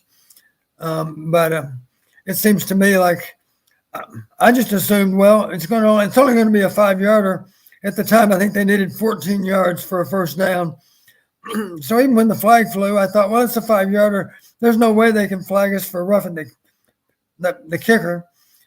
So I assume at the worst, they'd end up punting again, 5 yards closer to the goal line, but they still have to punt. But then when it became a 15-yarder, I was surprised. So I'm not really very good position to comment on it because maybe it's a rule change that I'm simply not aware of. Of course, I haven't coached in a while. So that's a rule that I don't recall being in place back in time. Lemansky, appreciate the super chat. He says, I stated 7-5 after the Buckeye blowout. Depth on the offensive line of the ball smells of poor recruiting. Padilla deserves snaps in 22. Like Hayden professed, I too will always be a Hawk. Yeah, that gets me every time to hear that speech from Coach Fry, and I saw that that was the anniversary of that the other day, Don. Yes. One more thing before we get to Jared, and we got a caller on hold on our phone line. If you're going to run empty, why would you not give Alex Padilla a QB draw at some point? Good point. Because you're certainly inviting a pass rush at that point. And we made the point in the past, empty with Spencer in the gun made little or no sense because he was no threat to run. Well, clearly, Padilla's a pretty good runner. He's a better runner, that's safe to say. And since we didn't do it throughout the game, it would have made even more sense to do it, especially late in the game, because Padilla, of course, had the capacity to turn a Q draw into a significant gainer for us. But at any rate, it didn't happen. So maybe that's something we can use in the ball game, I guess. Let's get to Jared. Appreciate you hanging tight, Jared, for so long. Welcome back to the show. Thanks, Corey. How you guys doing? We're hanging in there, Jared. Yeah. Well, I'll start off the call by saying I'm saddened. And A, I'm saddened by the loss. And B, I'm saddened by you guys having the last live stream. Because your content is... Yeah, I mean, we don't have a Big Ten championship game to look forward to, which I assumed we would have after today, but clearly that didn't happen. Well, we have a bowl game. Yeah, but I mean, this had to have been one of the more disappointing losses in Iowa football lore, in my opinion. I don't know how you guys feel, but really a really disappointing loss. Yeah, I mean, where does it rank for you, Don? Well, I think I made the comment the other day. The reason I was so confident, 3 Rose Bowls in Coach Fry's 20 years, and I'm pretty sure in 2 of those 3, we clinched it on the last day. We needed to win to go. I know that was true in 81. We had to beat Michigan State to go, and we did. And I'm pretty sure one of those other 2, we also had to win on the last day of the regular season and did. I think the one time we failed to win, I believe we had it clinched the week before, as I recall. I have to go back, but you heard me say this even this week. I have great confidence in our ability to beat Nebraska because I do know that our character on this football team is as good as any you'll find anywhere, not just in our conference, but anywhere in college football. I felt strongly about that. So the disappointment was that we didn't get it done, and we only have ourselves to blame. You can give a lot of credit to Nebraska because they played an inspired game, certainly at times. But I'm sure the players on our side would simply say that we didn't get it done. We failed to accomplish what we were required to do, and that's on us. We have to take responsibility for that. We can't just give all credit to Nebraska because that's the same Nebraska team, of course, that lost 6 out of 9 conference games. They ended up 3-6, and one of those 3 wins was against us. So we have to live with that. We have to assume responsibility for what happened today. Yeah, I appreciate that take, Don. And Corey, you had mentioned in many of your videos this past week, and I felt the ominous of how this game could be bad for us because, Casey Thompson was coming back. He's a very talented quarterback. And Iowa's defense has been on the field, the whole season, just making miracles happen. And then, of course, the luck ran out today. And I agreed with you when you had to take – I think you said they're going to win by 3, which could have been true. But, I'll say this, Jared, and I don't want to be right on these things. and I've been wrong before. Certainly, I was wrong last year about this time. I made a prediction that Iowa would find a way to upset Michigan, and I don't ever make. I rarely make my picks based on my gut, Jared. So I went with my head on my pick this week for the Nebraska game, and I was wrong. I had Iowa by winning by 3. But Don, I'm okay with you telling our listeners this. I had a conversation with you, I believe, after I published my my official picks. What did I tell you about my feelings on this game? I recall you saying you had concerns about it, and you wouldn't be surprised if Nebraska pulled it off. Yeah. As the week went on, I just, again, thinking I said this on the show as well, but assuming Casey Thompson was healthy, and it appeared to be healthy today, I had big concerns. But again, your head tells you, boy, this is a 3-8 Nebraska team that finds a way to lose games, but big plays. And they made big plays. And that, honestly, the game kind of panned out the way I sort of expected it to, minus the Cooper DeJean injury. Had he not gone down, you're probably looking at a much closer game. But Iowa was not running away. They were not running away with this game, Jared, because they can't run away with games. I know they kind of ran away with the Northwestern game, but boy, that offense, sometimes a blind squirrel finds a nut. But for the most part, it's going to be hard for that offense to pull away from anyone. And that is not a good Nebraska defense that they play today. Well, absolutely. You're 100% right. I mean, it's a deplorable offense. And honestly, I was watching the game at a sports bar and people are laughing at Iowa. But I said, don't count these guys out. Maybe the defense will make a few plays or two. And they came back, to be fair. I mean, it was 24-0 and Petrus got injured. And they came back to make it a really close game. Could have had a chance at the end. That's just the Iowa brand of football that they do. And so it's unfortunate that they lost. But, man, they always make it tight. Yeah, like you said, Don, a lot of that's character, right? And I've given Kirk due credit. He deserves credit for helping this team win 4 straight, right? He deserves credit for not letting this thing completely derail. That doesn't take away from the fact that the team is still 7-5, despite having maybe the best defense in the Phil Parker era. Those are all facts. Some coaches, Jared, with this same defense, some head coaches, I could see this being a 3-9 year. Don, is that fair? Some coaches with this offense could have easily struggled to keep the locker room together, and this thing could have derailed. If it wasn't for Kirk Ferentz's leadership and his ability to coach guys and keep them together, he kept this thing on the tracks and kind of, just like last year, squeezed every drop out of that ketchup bottle and got everything out of them that he could until today. Our problem is not with the leadership of the guy in charge. That's not our problem. I agree. Our problems are relating more to specific positions, I think. And it's just unfortunate that we dug ourselves a hole today that we simply couldn't get out of. Yeah. It's unfortunate, but, I talked about not giving Nebraska any encouragement, and we gave them a lot of encouragement with how we played. Yeah. And over time, of course, that emboldens the other team, and all of a sudden they realize, oh, my God, we can actually win this. And at that point, if you haven't already seen a fanatical effort out of the opponent, at that point you will. And I think we saw a really good effort by Nebraska because we gave them way too much encouragement. And I just want to reiterate that I've been hard on the coaching staff today and on Brian, but Kirk Ferentz's leadership is unmatched, and that's why he is a great one. Don, I'm not going to put him ahead of Hayden. I think you've got Iowa's had 2 tremendous leaders of men over the last 40-some years. We've been blessed with that.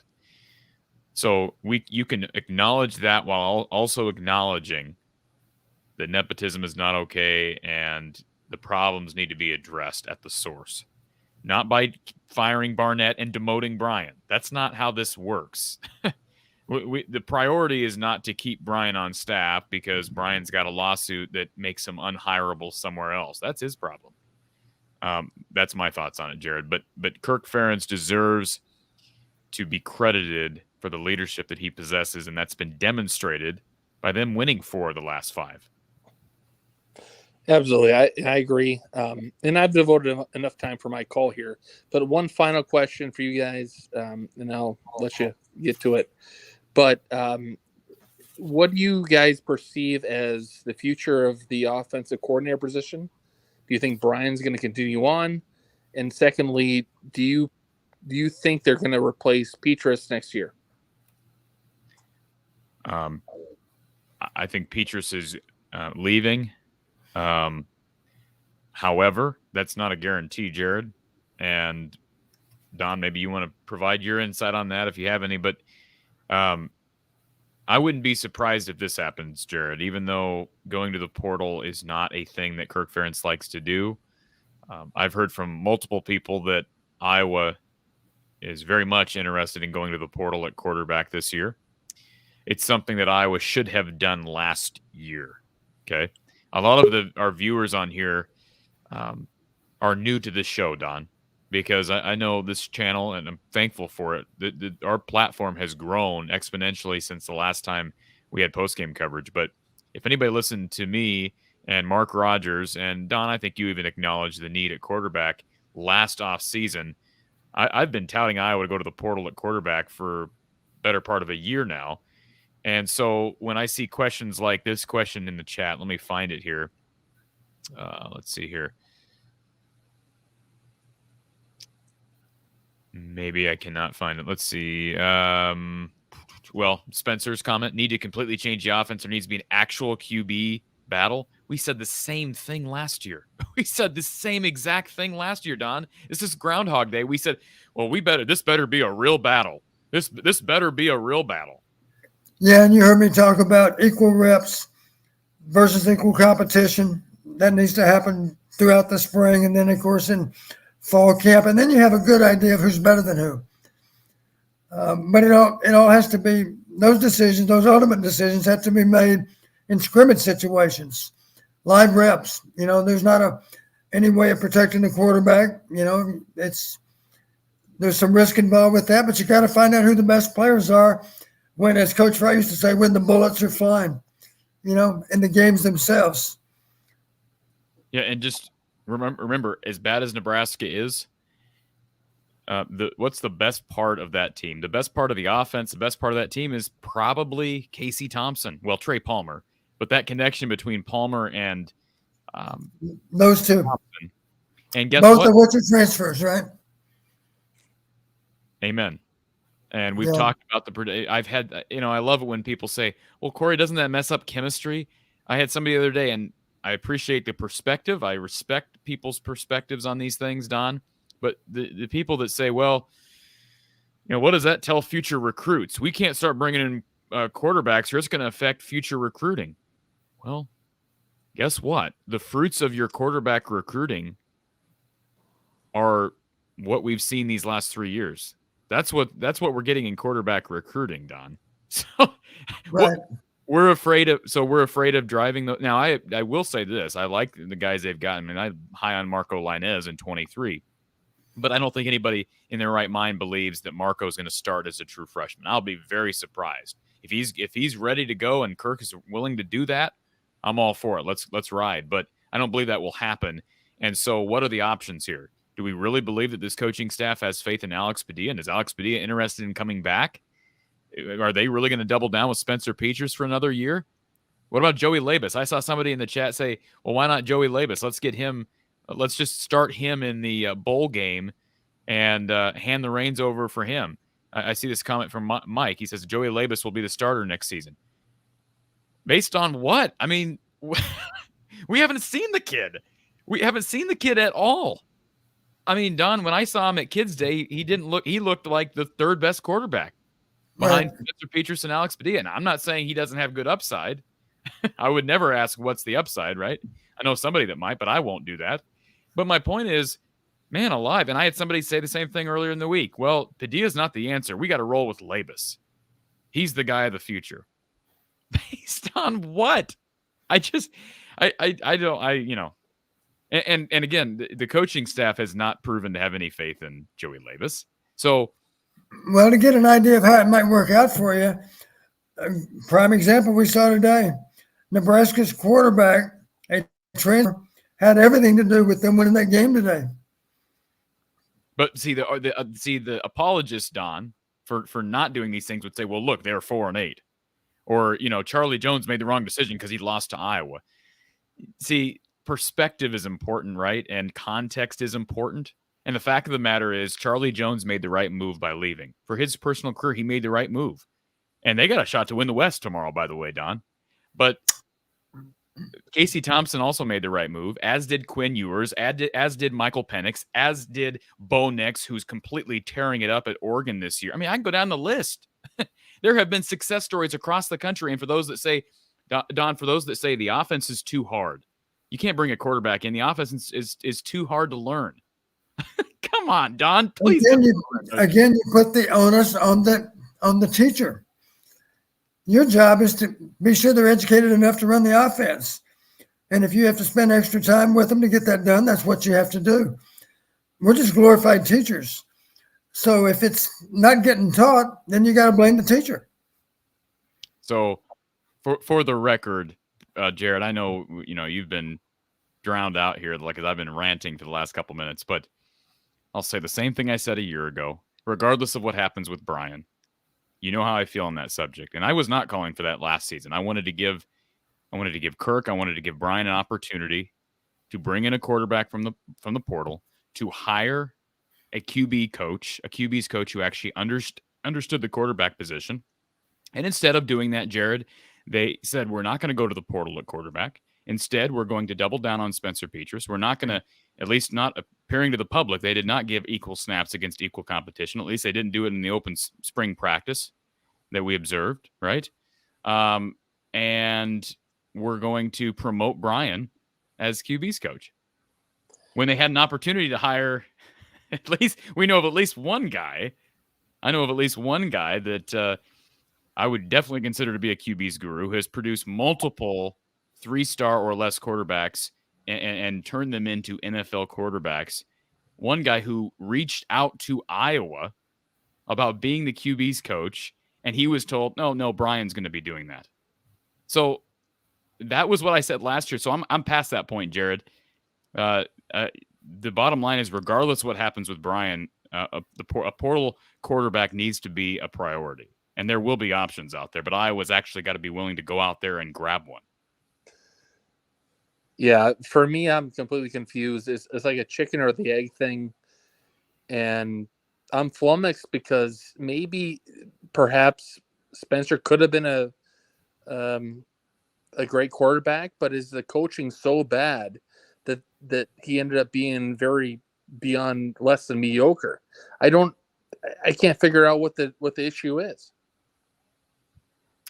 Oh, I think you just said the issue, Jared. I mean, it's and I think acknowledging, that's one thing that we're talking about Nebraska. Scott Frost never did. He never knew how to take accountability. And Kirk does a good job of doing that. But at some point, taking accountability involves action, does it not, Don? You can say whatever you want to say, but if your actions don't show that you're holding yourself or your coaches accountable, then are you really, truly holding yourself accountable, Don? I'm not talking about Kirk specifically, anybody. If what you're doing is not accomplishing the desired result, then you need to change what you're doing. You need to do something different. Exactly. Anything else, Jared? Not at all. I just wanted to lastly say that you and Don, I appreciate you guys. You're a dream team of Iowa sycophants, and we love you. And keep this going every year, because I know on behalf of the Iowa fan base, we appreciate it. Thank you, Jared. Appreciate you being here. Thank you, Jared. All right. We've got Tony. We've got Cole. We've got a caller who's been waiting patiently on hold, and people trying to get through to our call line. Don, are we still good? You still? Sure. You got your coffee here. Somebody wanted to know about my coffee, and this is a scent coffee because somebody asked. Oh, that ain't Diet Coke. Okay. I'm hoping for some free Cokes after showing that, but probably not. Yeah, I don't believe Coca-Cola is sponsoring the show. Don, I may have to turn your video off. Justin wants to know about the Sea Lion Caves. Yes, this is a Sea Lion Caves mug, Don. Have you ever been out to the Sea Lion's Cave out in Florence, Oregon? No, I haven't. I've never been anywhere too close to it. We did play a game out there against the University of Oregon. Well, you should have taken the trek west and gone to the coast and then driven up to Florence. Well, actually, Florence is basically straight west of Eugene. Man, beautiful. And you'll be able to go to the Sea Lion Caves. It's a beautiful place. So hopefully, I'm guessing they're not able to, but the Iowa women are out in Portland right now, but they'll probably not make it far enough south. Anyways, I digress. Let's get to our caller who's on hold. Thank you for calling Iowa Postgame with Coach Patterson, who's on the line. Hey, Corey. It's Ryan from McGregor. How are you guys tonight? Doing all right, Ryan. How are you? It was a nice reference to Coos Bays and the Oregon Coast Highway. That's a beautiful drive. Yes, indeed. Yes, it is. Well, I was listening to the beginning of the show, and Don was about to get into describing the analytics of what we failed to do, and my phone died. So I am not at home. I am at my mother-in-law's house, and my mother-in-law and my wife are sitting here listening intently and putting up with me for being on hold what seemed like forever, and I barely have any phone power left, so forgive me. Well, I can about imagine what the callers are saying. It doesn't take a whole lot of imagination to figure that out, even though I haven't seen any of the program or heard anything at all what's going on. But I think, it is what it is, and you got to give the team, the players credit, for putting in a heck of an effort. There's no doubt about that. And when you see the players, you realize they work so hard, and it's difficult to play in pain. And if you played football, you understand that. And it's hard to go through a whole season without injuries and things and stuff. So the team made a tremendous effort, and kudos to them for doing so. I wanted to call in just to thank you, Corey, for such an excellent show. Really, it's my final chance to probably do so. And Don, you too, I really have appreciated your commentary. I've learned an awful lot from you listening to you. And Thank you. Best when you're out at West Point. I was thinking about you, being out there for the Army-Navy game. And so when you get out there, you can do me a favor and try to explain to me why the Army is called the Black Knights. Because when I was out there at the visitor center, they could not answer that question. So I've always wondered, and I do not know the answer to that. So if you do, you can share it with us. And if not, you can find out when you're out there. Maybe somebody can explain that one to you. But anyway, I've really appreciated the most entertaining thing about Iowa football this season has been listening to you guys. And I haven't missed a show. I haven't watched them all in real time. But I really appreciate your commentary, and I thank you for taking my call. And I'll hang up and watch it tomorrow on my computer and say, go Hawks, regardless of where they go. And just say, we still don't know, Corey, who's fighting for that big hunk of cheese in the sewer. So guess we'll find out tomorrow, huh? Big Ten West is what it is. So that was a great analogy, by the way. And Ryan, I'll be back on with hopefully with Coach Close. I know he's traveling tomorrow, but we'll be back for post game after basketball tomorrow. Well, pathetically, I know absolutely nothing about basketball, and I really don't know as much about football maybe as I thought I did, especially after listening to Don. But I won't be able to catch all your basketball games, but I do enjoy them. And I will watch Fran and that, but I really have no comment with any intelligence to share with any of the, visitors to the program and all that. And I get what you're doing, but you're doing such an outstanding job, Corey, that, just please keep it up. And thank you for all you guys have done. Really, we appreciate you, Ryan. Thank you for calling in, sir. You have a great night, and I hope you don't pull an all-nighter, Don. Okay? Thanks, Ryan. Thank you. All right. Let's get to Tony. Tony the Tiger. How you doing, sir? Good. I did actually change shirts. I got my ANF shirt. I had my earlier shirt for the the basketball shirt. He had some serious memorabilia. He was showing off like a 50-year-old shirt to Coach Close earlier, Don. 1993, Corey. That's Okay. not that old. 30 years. 30-year-old shirt. I don't know much of the history of the show, but I kind of wanted to lighten the mood. Would this be the type of cowboy hat we could get Don to wear? Would that work? Or I don't think that would qualify. that wouldn't qualify? Okay. No, I was thinking more of a Stetson, I guess. I Okay. think. Okay. It just show off your Hawkeye pride. I was trying to see if I could get that going. Yeah. I did have Corey left us, but I did have the question I had was for you. What happens now with coaching? I mean, more than likely, we think we're not going to play in the Big Ten title game unless something happens. How do you go about practices knowing you're preparing for bowl prep, and how does that, how do you prepare for that not knowing an opponent?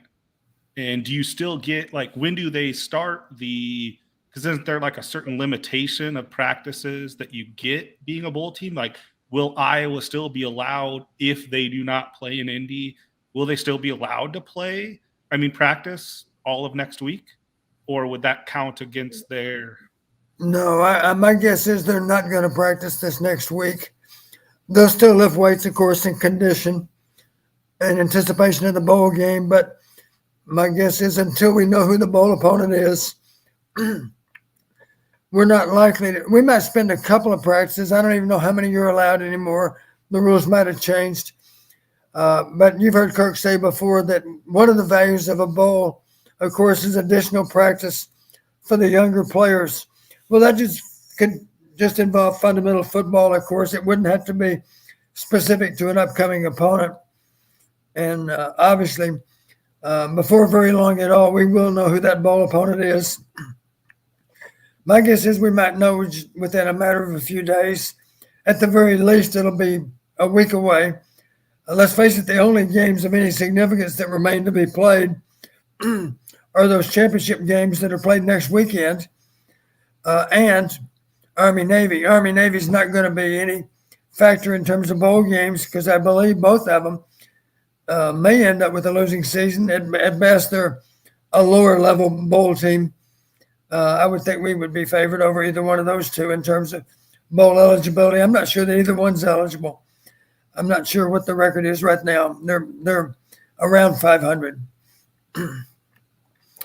So my guess is we'll have a few days for the guys just to recover. They're beaten up in so many cases. They need some recovery time. So you just see them conditioning and lifting and, catching up on academics. Because let's face it, final exams are just around the corner, I'm sure. And there's a lot of preparation that needs to go into that too. So my guess is that's what's going to happen over the next week. And what does typical bowl prep look like? How is 100% of the practices devoted to the opponent, or is there a certain percentage looking towards the future and the next year and stuff like that? My guess is the first practices will be dedicated more to the younger players. Maybe it'll be the case simply because we don't know our bowl opponent yet. It's entirely possible that we won't know until next weekend. I don't know when the bowl invites will come out. There may be a restriction as to how early you can even offer a team a bowl opportunity. But obviously some of the lower bowls, maybe they're not in position to take the winner or the loser from the championship games. They're being played next weekend. So you think about it, there's only 5 Power 5 conferences. Well, obviously, the 5 winners are going to go on to bigger and better bowls. And then the 5 losers are also going to, in some cases, get really good bowl assignments too. Is there any doubt in anyone's mind that the loser of Michigan, Ohio State is very likely, almost certain, to end up in the Rose Bowl? And I say that assuming, I don't know, maybe the Rose Bowl is one of the Final 4 sites. There'll be a couple of semifinal games, of course, and those get moved around. And maybe one of the semifinal games this year is in the Rose Bowl. I don't know. Does anyone know, Corey? I'm not sure. It's not one of the playoff games, at least to what Okay. what So I think it's very likely that the loser tomorrow of Michigan Ohio State is going to go to Pasadena. What a great consolation prize that is. But they certainly deserve it because they're going to be going to Pasadena with one loss. So there'll be a very quality opponent for the Pac-12 representative. And of course, the winner, without a doubt, is going to be in the Final Four. So at least we're going to get one in. I think let me throw this out. What about a 1-point win for one of those two teams? And to really make it interesting, what if the losing team had a missed field goal at the end of the game? Well, clearly, it is possible that both of them are going to get in the Final Four. That's a lot to ask, of course. But I do think that maybe, I don't know who fell out today. I did notice that Tulane knocked off Cincinnati. Now, Cincinnati is not an unbeaten, are they? Maybe they've lost a couple of games, I guess. No. A good win for Tulane, obviously. And I think the loser of the Ohio State-Michigan game, I think, has a really good chance to still get in.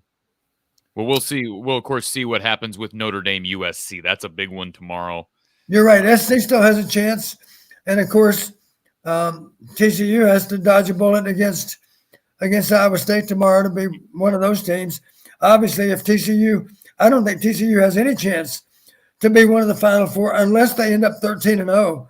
So they have to beat Iowa State, and then a week later they have to beat I don't even know who it's going to be. Who's it going to be? It might be – who might it be from the Pac-12, from the Big 12? Kansas State. Kansas State, yeah. But they would have to, Kansas State, obviously, they would have to win out. They'd have to be 13-0, I'm sure. 12-1 is not going to get it done with a loss to Kansas State. That's even assuming they beat Iowa State tomorrow. Yeah, or even if they lose to Iowa State, Yeah. that could open the door if there's like a 38-35 Michigan Ohio State score, like you said, one on the last second field. It's entirely possible they'd both get in. It would depend, of course. SC needs to lose another game. Some of those teams that are right now listed 5, 6, and 7. I believe SC is a 6. Who's the 5 right now? I don't know who the 5 is. I'd have to look. I'm not sure. Anything else, Tony? LSU's the 5. LSU's the 5. Okay. Yeah, and SC's the 6, and Bama's the 7. Is LSU going to be playing in the SEC championship game? Are they in already? They actually play Texas A&M tomorrow, but I don't know if they are in. I don't know the East and West breakdown. Should win that game easily. And I don't know the East-West breakdown. LSU's only chance, of course, is to win tomorrow and turn around and win the championship game.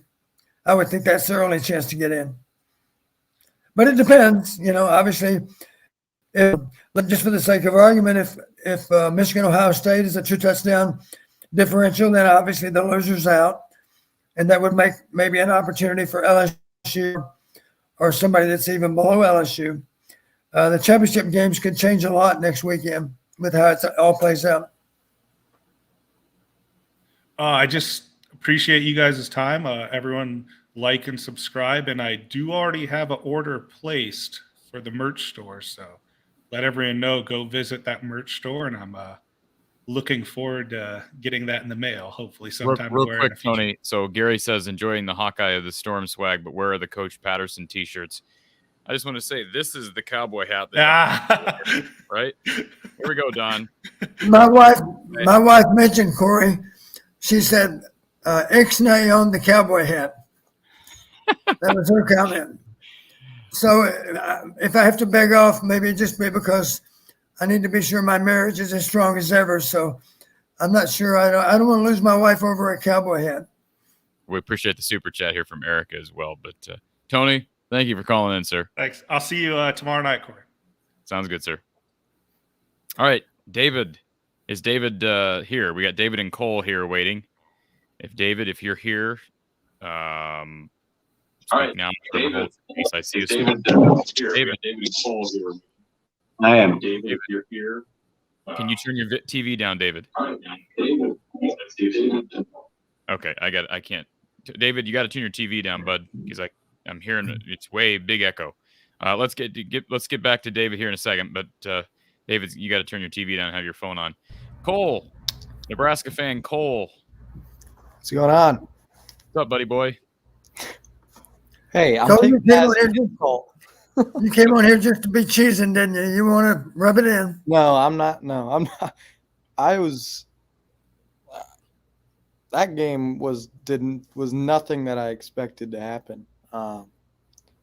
What I think the one thing that surprised me the most was why Iowa quit giving Caleb Johnson the ball in the fourth quarter.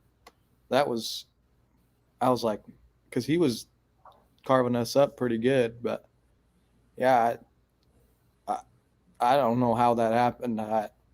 What did you guys think was the most surprising? Well, I was surprised that we didn't try to play keep away, keep the ball away from you guys, stay on the field with our running game. I was surprised we started the game by throwing the ball so much, and that would have been fine, except we were throwing it ineffectively.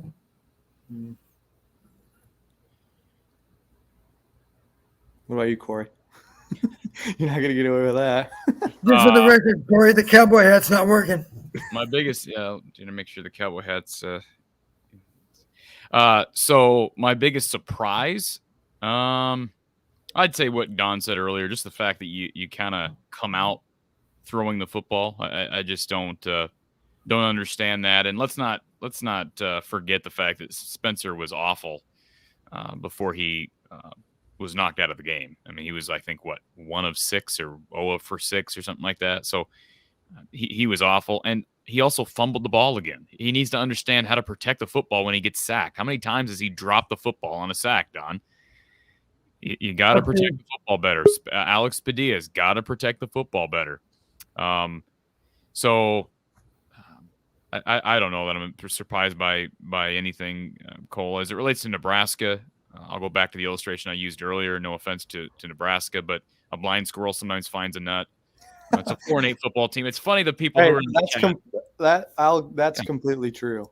I mean, Cole, this game, Nebraska's 4-8.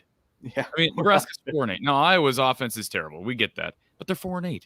That's not a good football team. So it's just fun. It's just, I think it's sad. I think it's sad the fans that you're not one of them, Cole, but all these Nebraska fans that show up in the chat and just trying to troll Hawkeye fans. No, I mean, no Nebraska fan expected us to score 24 points on Iowa's defense. I know I was expecting maybe 10 points. That was max. Sure, but I'm just saying, like, my point is the way Iowa, how much Iowa has dominated this series. Yeah. And, congratulations to Mickey Joseph. I'm happy for him because. Yeah, how about that? Our Mike Riley and Scott Frost each played Kirk Ferentz, 7 times, and Mickey's played Kirk 1 time and won. Yeah, I'm happy for Mickey Joseph. I don't know Mickey Joseph. I don't know much about him, but I'm happy for him. And I think the fact that they were able to win this trophy maybe is a launching pad for his career somewhere else if he moves on. That will be. I'm happy for him. But as it relates to Michigan, to Nebraska fans, whatever. People don't really get like that kind of thing doesn't matter to me. I saw Iowa fans saying it's hard to beat the same team 8 times in a row, and that's definitely true. I mean, Nebraska's never beaten a Big Ten team 8 times in a row. So, about Mickey Joseph, he was at LSU for the past 4 years. He was on their national championship team. He developed Jamar Chase and Justin Jefferson, and of course Trey Palmer now. I think he has 7 receivers starting in the NFL right now. He's an excellent recruiter and receivers coach. The last show that you guys did, you guys were asked, well, why did Mickey take over and not Mark Whipple? And the answer to that is, well, Mark Whipple's been battling some health issues. Him and his wife he missed a couple of days of practice this week. In the Wisconsin or the Michigan game, he usually calls plays on the sideline. That's just what he does. And he got his legs taken out and bodied, and he sprained his MCL or something like that and got carted off the field. And then we had to play our 3rd string quarterback in that game. So yeah, it just all went to hell. But yeah. And of course, Eric Trenander got fired the next week. But yeah, that's why Mickey took over.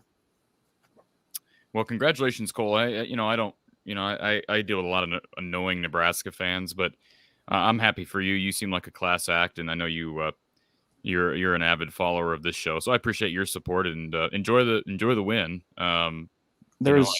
Hopefully it's a launching pad. It sounds like Matt Rule's the next head coach. I know Don thinks very highly of Matt Rule, and that there's a lot of not happy people about it.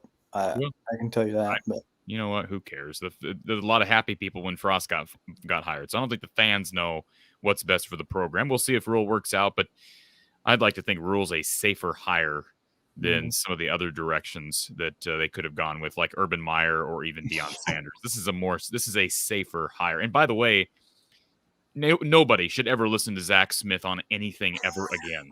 Okay. To put out there that Deion Sanders rumor, what a ridiculous comment to make. Yeah.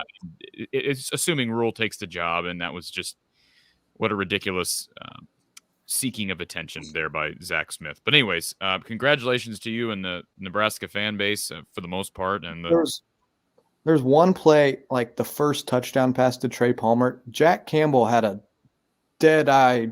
He could have just smeared Casey, but he just stopped and just stood there and watched him throw it. I was like, Jack Campbell doesn't do that. That was, I don't know if you guys saw that or caught onto it, but rewatch that first touchdown pass. Campbell could have flew in and just destroyed him, but he just stopped right in his tracks and just watched him throw it, which I thought was weird. But yeah, Nebraska was, both their starting linebackers were out. We were down a lot of people, but I know so was Iowa. So I can't say much because you guys got another game to play. We don't. So good luck to you guys in that game. And yeah, I mean, what will you say? What will you say, Cole, if Purdue and Illinois lose tomorrow and Iowa's the West representative? Have fun. Wouldn't that just be? Listen, I'm an Iowa fan, but wouldn't that just be ridiculous, Don? I'm sorry. Come on, 7-5. At that point, we could probably forfeit the opportunity and insist on Penn State playing. Oh, assuming Penn State wins tomorrow. Yeah, or maybe a rematch between Michigan and Ohio State. So that's how Iowa gets the whole transitive property thing, Don. But you realize that Minnesota completely got killed by Penn State earlier this year, and I don't know what I'd have to go back to the other West opponents. Who else did Penn State play in the West this year, Don? Do you know? Maybe Wisconsin. They might have played Wisconsin. I believe they played Wisconsin. All right, I'm going to look this up. The reason I bring that up is because they are the ones. You notice nobody has talked about Penn State all year, and there's not a team in the conference in this conference that will benefit more from conference realignment and division realignment. They are the team that gets forgotten every year, especially this year because you lose both of these games, and they've struggled against Ohio State, and you lose to Michigan, and you're just done from the perspective of fans. Because you're in the East, they would clearly be the best team in the West. The one thing I'm sure of is that Penn State went 3-0 versus the West. Yeah, they only have 2 losses, right? Won by double digits to Northwestern. They beat Minnesota by 28. And as we know, that first game of the season, the narrow victory over Purdue, the Charlie Jones game, that was week 0. But they won that one as well on the road. They were lucky to beat Purdue, as I recall. That's a game that could have easily gone Purdue's way. There's a big gap from Michigan and Ohio State to Penn State, though. Michigan had 420 yards rushing against Penn State, I think. Yeah, a lot of yardage. Yeah. But again, I mean, compare now. You can't do that transitive property thing because Illinois, was the one team that was really able to challenge Michigan, and each week is different. But I'm just thinking that. I mean, Don, wouldn't you probably assume that Penn State's representing the West if they were in this division? Isn't that feasible to assume? It would not be hard to imagine that Penn State would win the West based on 100%. Based on the games we've seen this fall. 100% Penn State wins the West probably the last couple of years too. But well, Cole. Yeah, good luck in the bowl game. I'll be watching for sure. And I swear if you guys make it in the conference championship somehow, I'll be watching that too, just for the entertainment. I kind of want them to at this point. I kind of want Penn State. I mean, I kind of want Purdue and Illinois to lose because just out of sheer morbid curiosity, Don, what that Big Ten championship game would be like. So does that mean we would go to the game as would our record in conference be 5-4? Is that right? Do we have 4 losses in yes, conference play? 5-4. That'd be the only time a 5-4 team would ever make it to Indy. Would be this year. That's like the Seahawks. It was the Seahawks or Rams when the NFC West was so terrible, and they'd get into the playoffs at like 7-9. Remember when that would happen? That wasn't that long ago that happened. That's when you've expanded your playoff system too much. But really, it's not even a matter of getting into the playoffs. That would be like, given the fact that the Big Ten championship game is supposed to be the 2 best teams in the conference, that'd be like a 7-9 Rams team making it to the Super Bowl, or at least the conference championship. So, anyways, Cole, appreciate the time as always, sir, and hopefully we catch you on the next stream. Peace out. Congratulations, Cole, on your win today. Thanks. Oh, and shout out to that Iowa fan that wouldn't give the trophy to our player. That was funny. I enjoyed watching that as well. Thank you, Cole. All right, let's try David back again. David, well, let's give David a second. Turn down your TV, David, if you can. David, are you with us?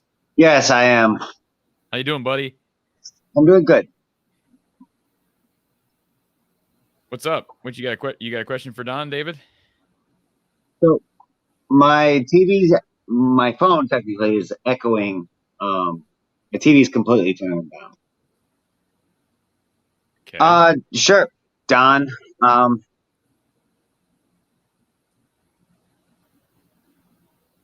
Yes, David, you're on the air. Yeah. Okay. So, sorry, I'm hearing myself through my phone for some reason. I'm not sure why this app's doing this like this. Either way, love you, Corey. I want to say, even while I hear it over and on, love you, Corey, because I think that you say a lot of things that are hard to say, and a lot of people, you just don't care. You give your honest opinion. I appreciate that 100%. I also believe that in the state of Iowa, as it pertains to Iowa football, there are so many fans who the word fanatic is what fan is derived of, right? I don't know if I'm a fanatic. I can be subjective to what I see. So maybe I'm not a fan in this truest term. I know for a fact that our offense has been terrible. I know kind of Semitic reasons. Well, I'm not saying that right. But anyways, there's reasons in our program why the problem is what it is. Line player became a QB coach would be one. You said it. And there are so many friends I'm friends with, deny the obvious. I have a brother-in-law. He's like, our problem is the defense. They play so bad against Minnesota.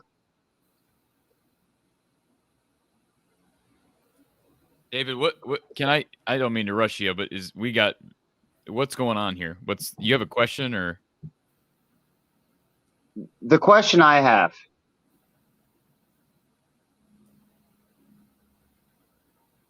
Yes. It's more of a statement. Okay. It's actually more of a statement. If we can't see the problem right in front of ourselves, if we can't accept that we have a problem in offense because of the obviousness in front of our noses, then we'll have the same problem as Florida State. If you want to say, oh, you get rid of the great coaches that's got us here, we're going to have those same problems. Penn State had problems where you denied all the issues that were Semitic in the program. You ignored all the issues with coaches that should not have been there. If you do that, you're going to create a bigger problem than what it's worth. It is a real problem. Well, I wouldn't necessarily disagree with you, David, and appreciate your take on the show, sir.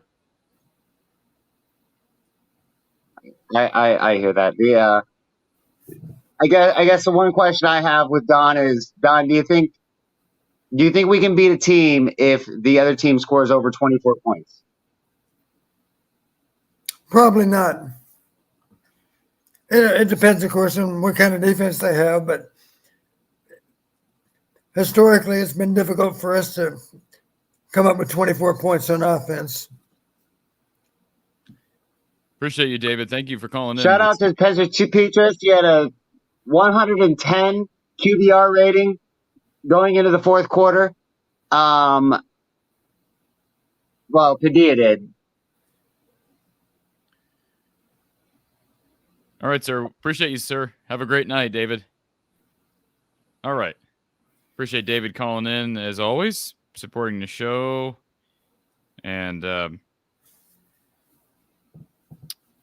am I missing? Let's see. Am I missing anything on this? We're about wrapped up with this thing. If anybody has any final questions, you're welcome to throw that out there. But I do want to real quickly give a shout out to Brad Van Meter and his team down in Des Moines.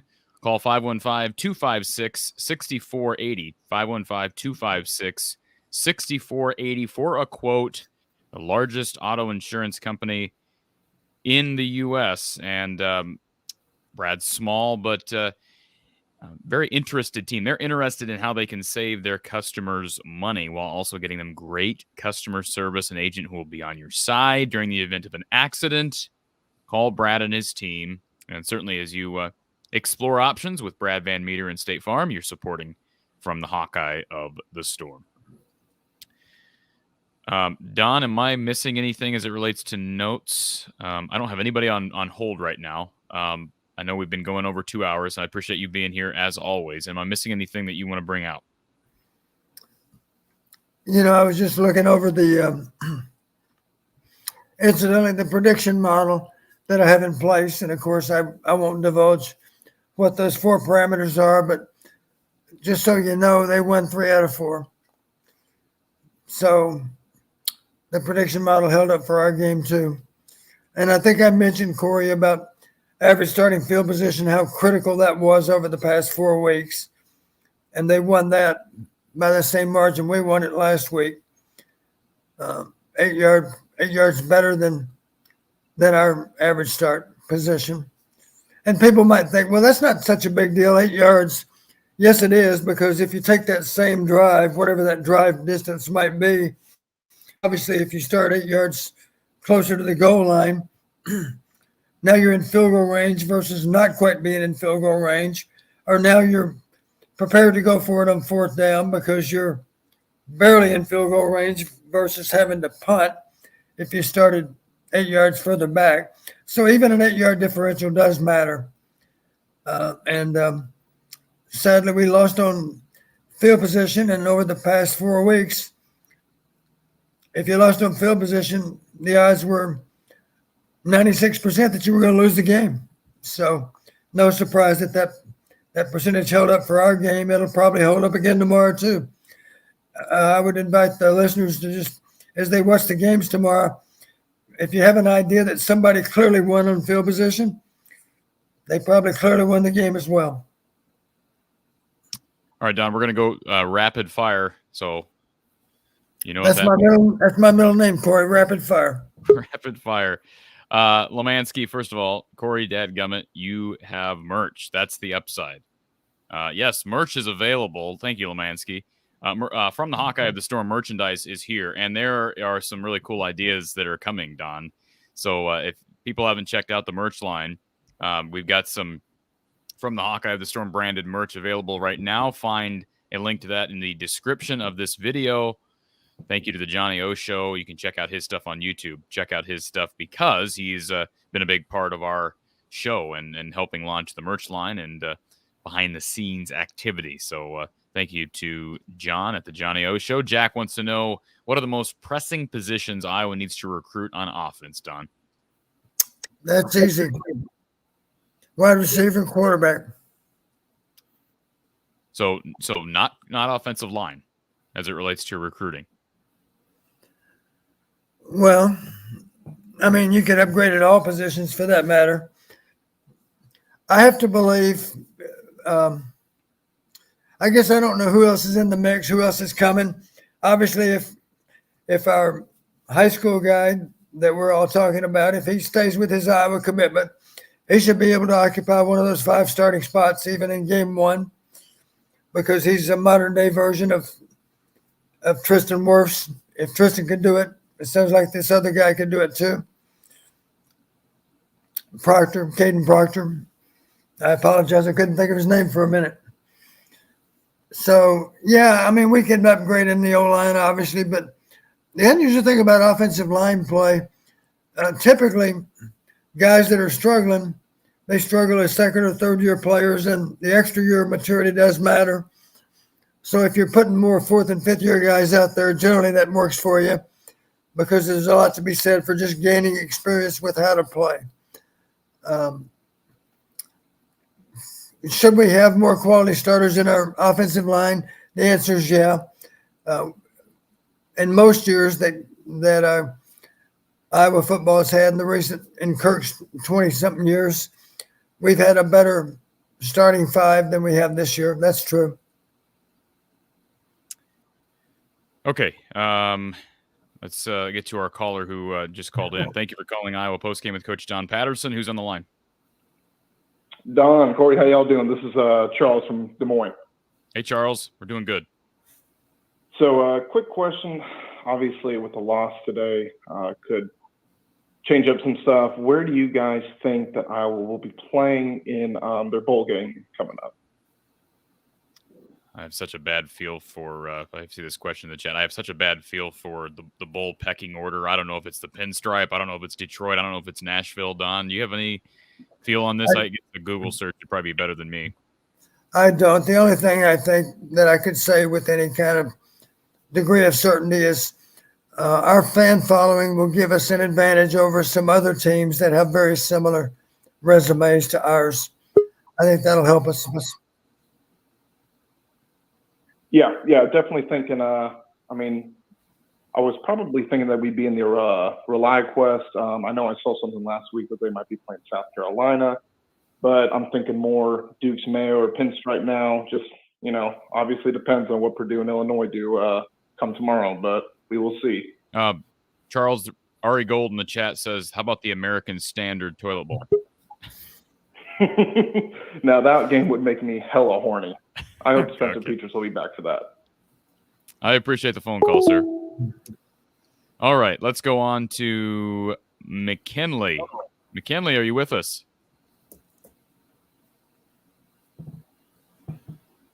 McKinley might have dozed off, I think. McKinley, if you can hear us, we can't hear you. All right, McKinley, we'll bring you back. Try to fix your issue, whatever that is. James wants to know, my question for Coach, do you see Iowa using the portal? Yes, I do. Okay. Thank you for the super chat, James. And further question here. It's tough for Iowa regarding recruiting. Just thoughts on recruiting to Iowa. Don, I know you don't really buy into that theory because I think, if I recall, and I don't want to speak for you, but you preach to recruits that, look, especially Texas recruits, this is the Dallas Cowboys of Iowa. There's no pro sports team here. You've got an avid fan base. You've got great facilities. It's not this desert wasteland that some people across the country want to paint it as. And that's why I believe, as great as Coach Ferentz has been in his 23 years, I think there are other coaches that could win here. I just don't want us to have this defeatist attitude that once Coach Ferentz moves on, you're going to turn into the next Nebraska. I guess that could happen. But you could also hire a coach that gets the job done and successfully recruits at an even higher level than Kirk, because Kirk's done okay on the recruiting trail, Don. He's done better with development. But I think that Iowa's a recruitable place. Just your thoughts on that. We have an advantage over a lot of other schools. Other schools are sometimes in competition with NFL teams. And the fact that we don't have an NFL team in Iowa is an advantage for us. Nebraska has that same advantage in the state of Nebraska. But let's face it, that's part of Minnesota's problems, is they have the Vikings to compete against. So, there's no guarantee that Minnesota will sell out any game, much less sell out the season as we do. So that's an advantage for us. To play for Iowa is a special feeling because you feel as if you're in a very special place, and the fan base gives you that feeling every Saturday that we have a home game. They show up en masse, and we have one of the best home field environments in all of college football. Not to mention one of the best traditions, of course, with the wave. Common Sense wants to know about hiring a new OC. Well, you got to – technically that position isn't open yet, but if it were to open up, then there's a discussion that we could certainly have. Let's try McKinley again. McKinley, are you with us? I am. Can you hear me? Yeah, you sound like you're in a well, but we can hear you, though. You're audible. Well, good. Well, hey, I want to say, and I'm sure it's probably been said before, but the nepotism is awful. I mean, Brian Ferentz, all these years, the offense just gets worse and worse. And maybe you could say, oh, well, we're in a rebuilding year, the offensive line, whatever. But we've had Spencer Petras and Alex Padilla for 4 or 5 years now. They don't get any better. They seem to have plateaued years ago. And it's just hard to say, oh, well, this is a rebuilding year. This is an offense that's broken because the offensive coordinator is the son of the head coach, and we can't replace him or change it. And it's really frustrating. I don't know how the hire happened before. And it's sort of like the other thing is Brian Ferentz, if he hadn't got drug into this through all this nepotism, he could be a great offensive line coach, tight end coach. He could be in the NFL making $300,000-$400,000 a year. It's not like he's entirely useless or a moron or anything, but he's obviously in over his head. And I don't understand, you're watching this at the beginning of the season and everybody is like, oh, well, this is clearly obvious. And we almost accidentally get into the big, winning the Big Ten West, going to the Big Ten Championship where we were going to get embarrassed, obviously, because we couldn't beat Nebraska today. And when is enough enough? I mean,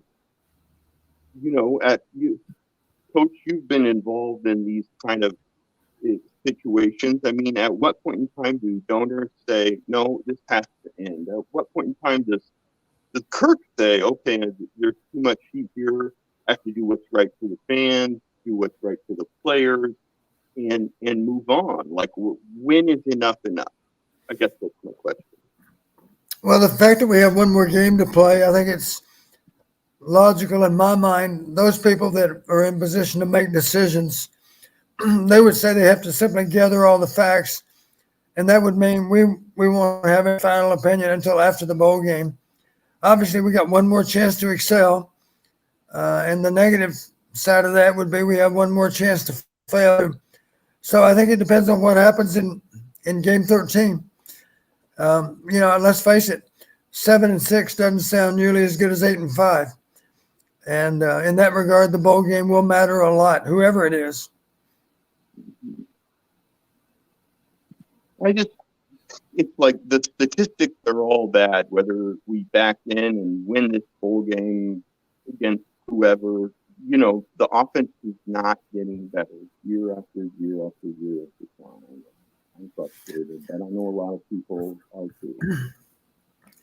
Let me make one comment talking about recruiting. Let's just talk about wide receivers. One of the things that bugs me a little bit, I think too much value is placed on height in receivers and not enough priority on speed and quickness. Let me give you a couple of examples to back it up. Easy names to remember. Tim Dwight, Damon Gibson, to name two. They were both undersized, but they were both incredibly quick and had speed and had good hands. And they were a little bit like number 3 from Nebraska. He's not the biggest guy in the world either, but he can flat play. So, and my point too of bringing up Tim and Damon. And here's another example, Robert Smith. Robert Smith was a high school running back. Tim Dwight was a high school running back. David Gibson carried the ball a lot as a running back too. Those guys were all exceptional. So I would simply suggest don't just arbitrarily go after nothing but guys that are playing wide receiver. Let's face it, the typical team in high school, their best athlete is the running back. So you better consider him. Maybe he's not big enough to project as a running back, but he's certainly big enough. And let's think about some of the guys in the pros. What's the guy that played for the Chiefs last year that got traded? That guy was electric. He's not very big either. Whatever his name is, I can't remember. Corey, do you recall? Tyreek Hill. Tyreek Hill. I know he has some character issues maybe, but there's no doubt he's one of the most explosive players in the NFL. And there are other examples in the league that you're familiar with. It's not always based on height, weight. I think a bigger component oftentimes is speed. I had a guy that was such a wonderful guy to watch play in FCS football. His name was James Norris. He was 5'4", but he could play. Matter of fact, he ran a kickoff back against Nebraska that year, even though he was an FCS player. He was a warrior. He made a lot of plays for us. And I'm not suggesting Iowa should recruit a guy that's 5'4". They shouldn't. But frankly, in terms of ability with the ball under his arm, he was absolutely as good as any FBS player you could find. He simply fell to FCS football because of his height, because he was considered to be too short to play. Well, he made a lot of plays, I know that. And as Coach Fry used to say, you never weigh or measure a man when he crossed the goal line. I've never forgotten that, and it's true. So I just hope we don't just fall in love with a receiver just because he's tall. Because if he can't move his feet, he's not going to be worth much to you. Well, good point. Hey, thanks for having me on. I appreciate it, guys. Thank you, sir. You bet. Just so everybody's aware, Keegan Johnson did play today. You know, I had reported yesterday that a source had reached out to me and let me know that he was going to play, and he indeed played. No targets, though. That's a mystery to me. First off, it's a mystery. We're down 24-0. Wouldn't you say if Keegan Johnson's one of our better explosive athletes on offense, wouldn't you make a real effort to get him the ball? It's just odd that he never got targeted. Why is he even out there? What do we even do? What's the point? What's the point, Don? You mean to put him out there and not throwing the ball? Correct. What's the point? I agree. I mean, it just, makes about as much sense as running Petrus in empty. Makes about as much sense as Iowa coming out today throwing the ball. And makes about as much sense as Iowa not going for 2 when you're down 24-0. I do recall for sure, Corey. I don't know how many snaps Keegan had, but I do remember in the second half when we're down 24-0 or 24-7, whatever the case might be. I do recall Keegan being in the game, Keegan being lined up against press coverage, man free tight. All he had to do was get on top of that corner and it'd be a big play. I saw that as well. I don't remember where the ball went, but it never went his way. I just have and I don't know. This is nothing concrete that I've been told by anybody reliable, but I think Keegan's gone. I'll be very surprised to see him play here, and that's just me speculating, Don. I'm not, again, I want to, and thank you, Erica, for the super chat. Frosty is OC. What's the upside? Is there one? Appreciate that, Erica. But T-Leeb says, does Keegan get a medical red shirt? Well, I don't know about he's going to get a red shirt, right? So he could play in the bowl game and he'd still get a red shirt, but that doesn't necessarily mean he'll use that here. I don't know. I don't know how many games he's been in. He's only been in 2, Don. He's been in 2. 2 games. The other one was maybe Nevada. Yep. Yeah. So no, he's going to be able to redshirt this year. I don't think it's a coincidence that he played. I mean, I'm not saying there's some conspiracy, but I don't believe there's a coincidence that I don't believe it's a coincidence that he played in this game, where if Iowa had won, they would have had another game he could have played in the Big Ten championship game, and then one final game in the bowl game. That's 4. So he would have maintained his red shirt. So he could have played in every game from here on out. I don't believe it's a coincidence that they waited to use him this week. I know he practiced a lot last week. I understand he's been dealing with a hamstring, but that whole situation is just odd. And I don't know. It'll be interesting to see what happens with Keegan Johnson.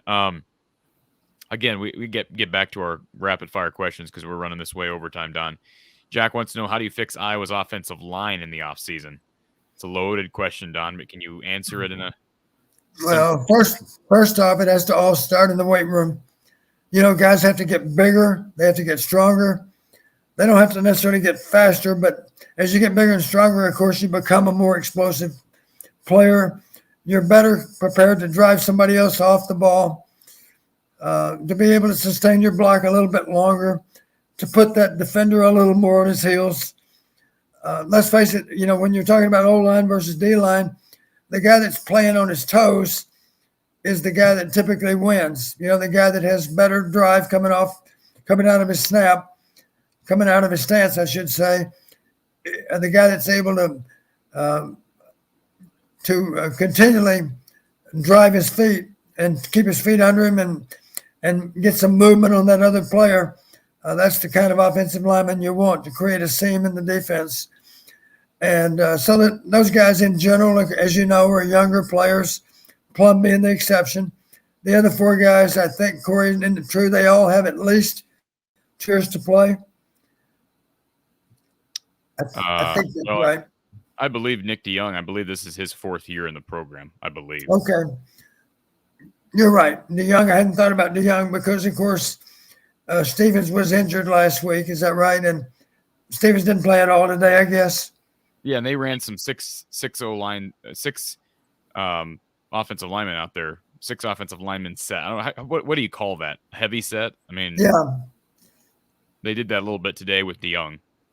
Okay. DeYoung and Ellsbury. Gotcha. What was that? That was like third and 1 or something? I think they did it a little bit more than that. They were doing that. They were doing some heavy stuff in the first quarter. Am I wrong on that? I mean, you have to watch back on tape. I'm not sure. That's the kind of thing that's hard to learn from the stadium seats. Yeah. Eric wants to know, how bad is DeJean hurt? Someone said it was a concussion. I have not heard Kirk after the game. That's what I said at the time. It must have been a concussion because it looked like there was nothing from an injury standpoint to his torso, to his legs or ankles or any hips, anything like that. It looked like it was all above the shoulders. So I think it was a concussion. It looked like he might have been knocked out for a period of time. I was hopeful he might make it back, but the concussion protocol, of course, you got to jump over some hurdles to be able to play again on that same day if you're knocked out. Maybe it's almost a foregone conclusion that you're done for the day. I don't know how his played out, but he certainly didn't get back on the field, did he? That was it. Yeah, and I don't know about Spencer Petras, his status moving forward. I mean, he's going to have plenty of time to heal unless somehow Purdue and Illinois lose tomorrow, and that was a question in here as well. What's the status of the West? Justin wants to know who controls the West. I don't even know. Is it? Well, Purdue does. If Okay. Purdue wins, they're in. And the only chance that Illinois has is if Purdue loses. All right. Soldier of the USA says Brian handed over QB job over North Dakota State coach. Yes, he was. Rough Rider, has Laporta already played his final game for Iowa? I don't think so. I don't think so. Why do you say that, Don? Because I talked to the head coach Okay. a couple of days ago, and I simply asked. I knew at the moment I didn't even know that Laporta was out, and then I realized that they had already announced that Laporta was not going to play today. But I just asked Kirk simply. I said, "How serious is it? Is there a chance we're going to get him back?" And he said, "Yes." So I don't know if he meant back for the championship game or back for the bowl game. I think certainly back for the bowl game. The only question in my mind was if he was going to be back for the Indianapolis game, and that's a moot point. So I don't think there's any doubt. I think Sam Laporta will play in the bowl game. I'd be very surprised if he doesn't. Yeah, I mean, that's what my question is. I'm not, players do opt out nowadays, Don. You're right. But knowing Sam as I do, I'd be surprised if that's the case. Yeah, I mean, but I also don't hold anything against Tyler Goodson. I know you didn't like when he did the same thing, but players do that nowadays, and it is what it is. If Sam elects to do that, especially realizing it's not a Power 5 bowl or whatever you call it. What do they call that upper echelon bowl? Yeah, top 6 bowls or whatever.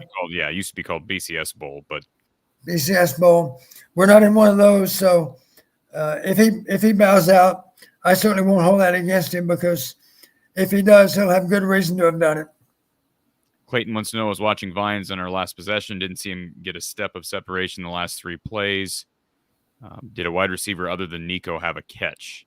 I've got the stats in front of me right here. As far as final numbers for receiving, Reganey had 12 targets, Don. 12. Wow. Yeah. Incredible. That's the difference with having a different quarterback in there. I hate to say that, but that's one thing that Alex did that was positive, is he did try to spread the ball around better than Spencer Petras ever does. And maybe that's also a result of Sam Laporta being out. But 10 targets for Lachey, 7 catches, 89 yards. Nico Reganey, 7 catches on 12 targets for 60 yards. Arlen Bruce had 5 targets, just 1 catch. Gavin Williams, 3 targets, 1 catch. Deontay Vines, no catches on 4 targets. Breck had 1 target, no catches. LaShawn Williams, 3 targets, no catches. And again, no targets for Keegan Johnson. So among all those other wide receivers, we had 1 catch. Arlen Bruce. Yes, besides Reganey. Besides Reganey, 1 catch. Right. Common Sense wants to know, does Sam Laporta have a COVID year? Let's see. Does he actually, technically? Probably does, I guess, but I'd be surprised if he'd want to take it. He does have a COVID year. He does have a COVID year. But, I'd be very, very surprised. Remember, we were wondering if he was going to be back last year, Don. He does have a COVID year, but I'm with you. I don't expect him to take that COVID year. Jack wants to know what parameters should Iowa focus on to have a top 60 offense next season, and can it be done, Don? Top 60, sure, it can be done. I think so. First off, we need to get a great quarterback. Think of it this way: Coach Fry used to have this expression. Now, this is back in the days of old-fashioned automobiles, but Coach Fry always used to say, the quarterback is the carburetor to your car. If you have a carburetor that's out of sync, then the car's not going to run very well. So that's a pretty good analogy, because if you got the right kind of guy taking snaps, he can certainly elevate the play of everyone else, because he's the guy that distributes the ball. And in that regard, he can get it to the right guy most of the time. The great ones get it to the right guy almost all the time. And so we need to upgrade it at quarterback. You heard me say earlier, we lost today is Nebraska had better quarterback play than we did. And I'm not picking on our guys. It's just that their guy was exceptional. He played an outstanding game, and he had to do with them winning the game. Absolutely. Jesse wants to know, if all QBs are healthy, which plays in the bowl game? Spencer Petras will play if he's healthy, Don. I'd have a hard time seeing them do anything else. I agree. And I doubt that his shoulder injury is serious enough to keep him out. I would expect that he'll be healthy to play. Kurt says, I need a call screener. And he repeats it twice.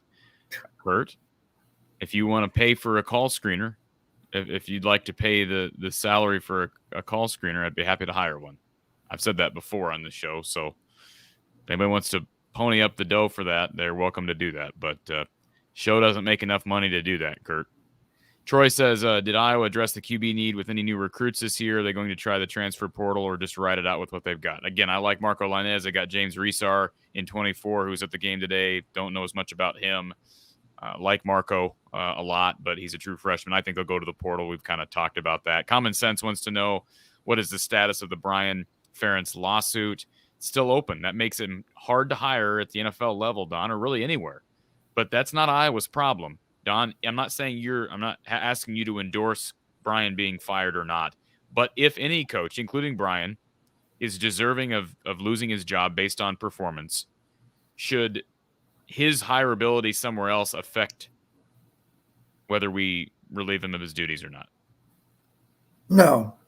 The priority for the program has to take precedence over just what might be in the best interest of a particular person.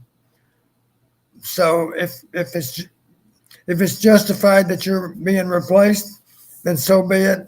This is not, as Coach Fry used to say sometimes, we're not running the Salvation Army here. No offense, but we're not handing out free meals to people, even if they are hungry. You guys got to earn your keep, and if you guys aren't producing, that's on you. I see a couple people saying I need a chat moderator. Erica, whoever, reach out to me. My email from the eye of the storm at outlook.com. I don't want to make someone a chat moderator without kind of vetting them first, because, too many cooks in the kitchen can be a bad thing, Don. So, but anyways, reach out to me if you're interested in helping out in some form. Joey, appreciate the compliment. He says, Don and Corey, awesome show, outstanding and fun. Thank you, Joey. Appreciate you being here. Steve says, Kirk Ferentz said he thought the O-line played well today. You don't need film to see how poorly they played. Why would he say that, Coach? I guess it's all relative. I think Kirk is simply stating that based on his expectations, they maybe played as well as or better than he thought they might. It's always relative. So he's a better judge, of course, of what they're capable of doing. And that's the only way I can explain his comments, is that's how he felt compared to what their potential to play was. Ari Gold, how many times do we see a lineman for Iowa blocking nobody and a defensive player going untouched to Padilla? So unreal. CJ. Yeah, you heard me talk, Corey, about secondary stunts. That's got to be corrected. That was a problem today. We had a defensive back in our backfield that was untouched. And you have to have ways of accounting for secondary stunts. And so you've either got to have a player such as a tight end to pick it up when he sees it, or obviously a back has to pick it up. But the bottom line is that you got to account for the guys, and you get in trouble when you have a nub formation.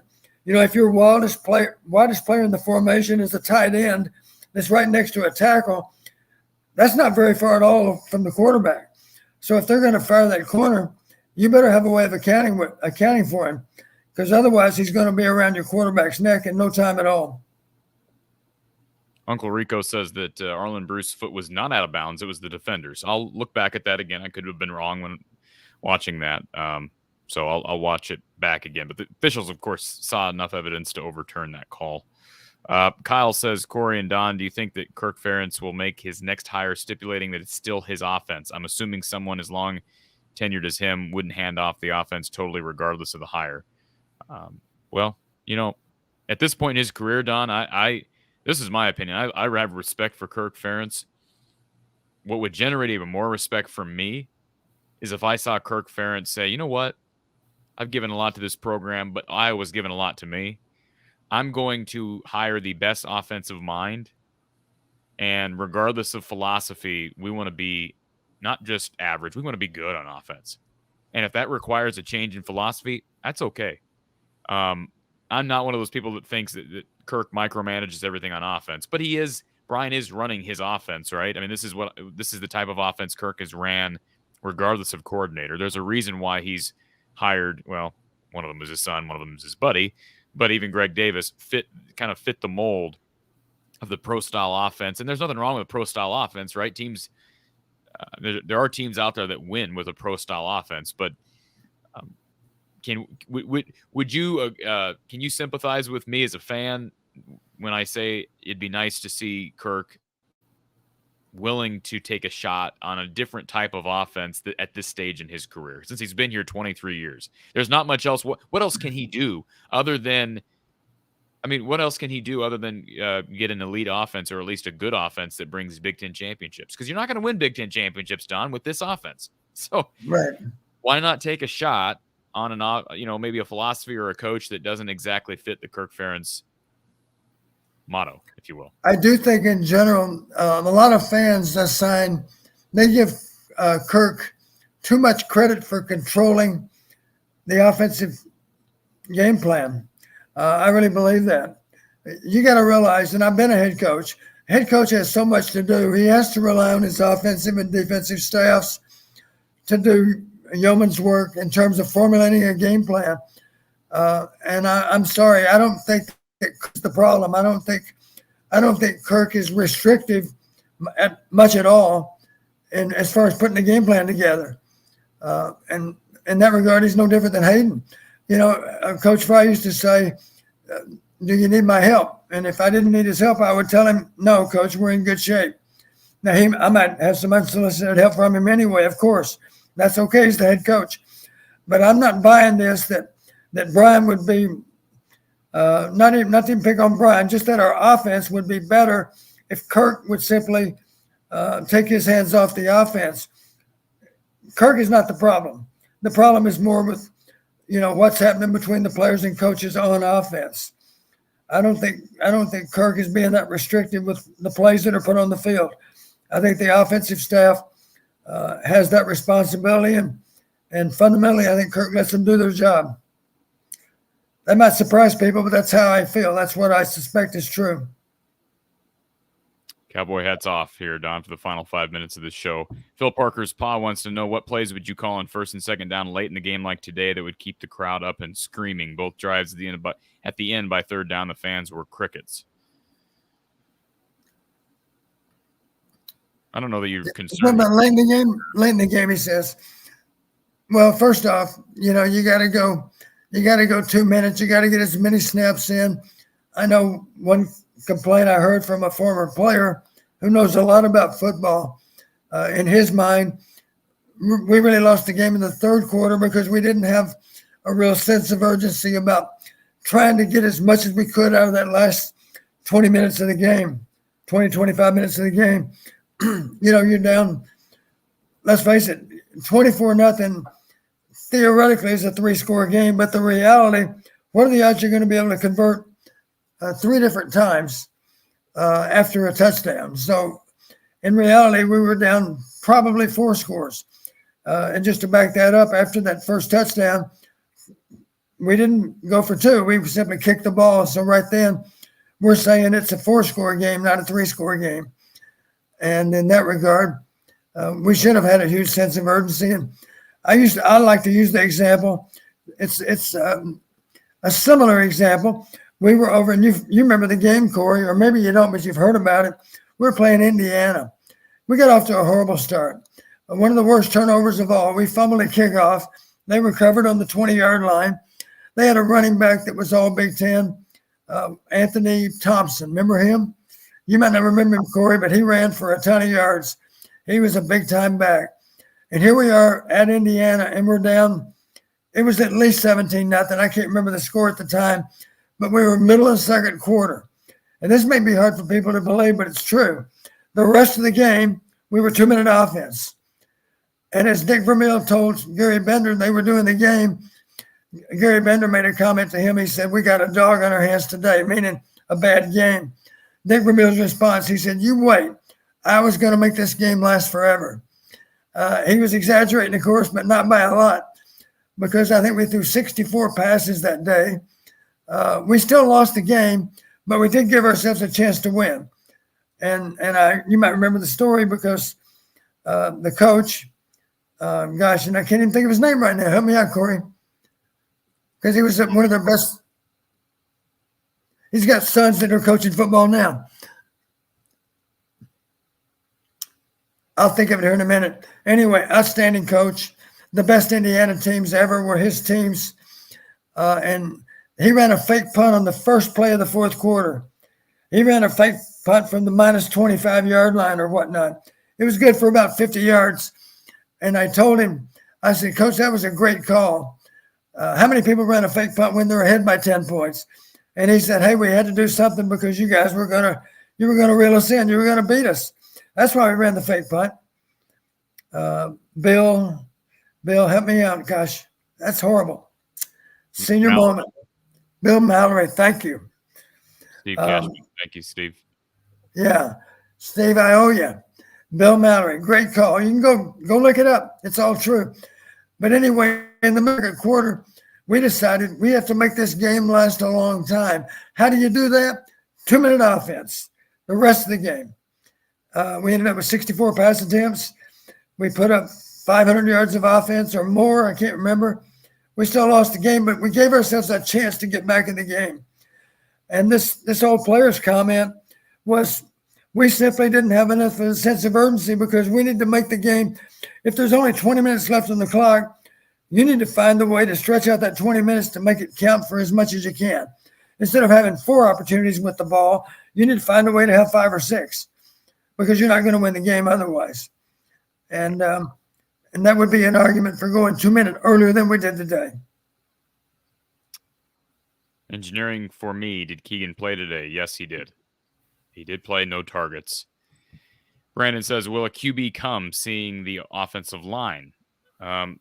They can get a portal quarterback that's above the level of, that has proven himself above what any quarterback at Iowa has proven. There's going to be enough out there, Don, and enough, again, mention the success stories this year. And look, I couldn't disagree more with this comment from JD. And JD, I appreciate your comment, but he says, be careful what you wish for. Casey Thompson, a transfer, basically said he didn't care about this rivalry and didn't know there was a trophy on the line. Those guys are who you'll get off the portal. They won the game, JD. Who cares if Casey Thompson cares about the rivalry? They came in here and won.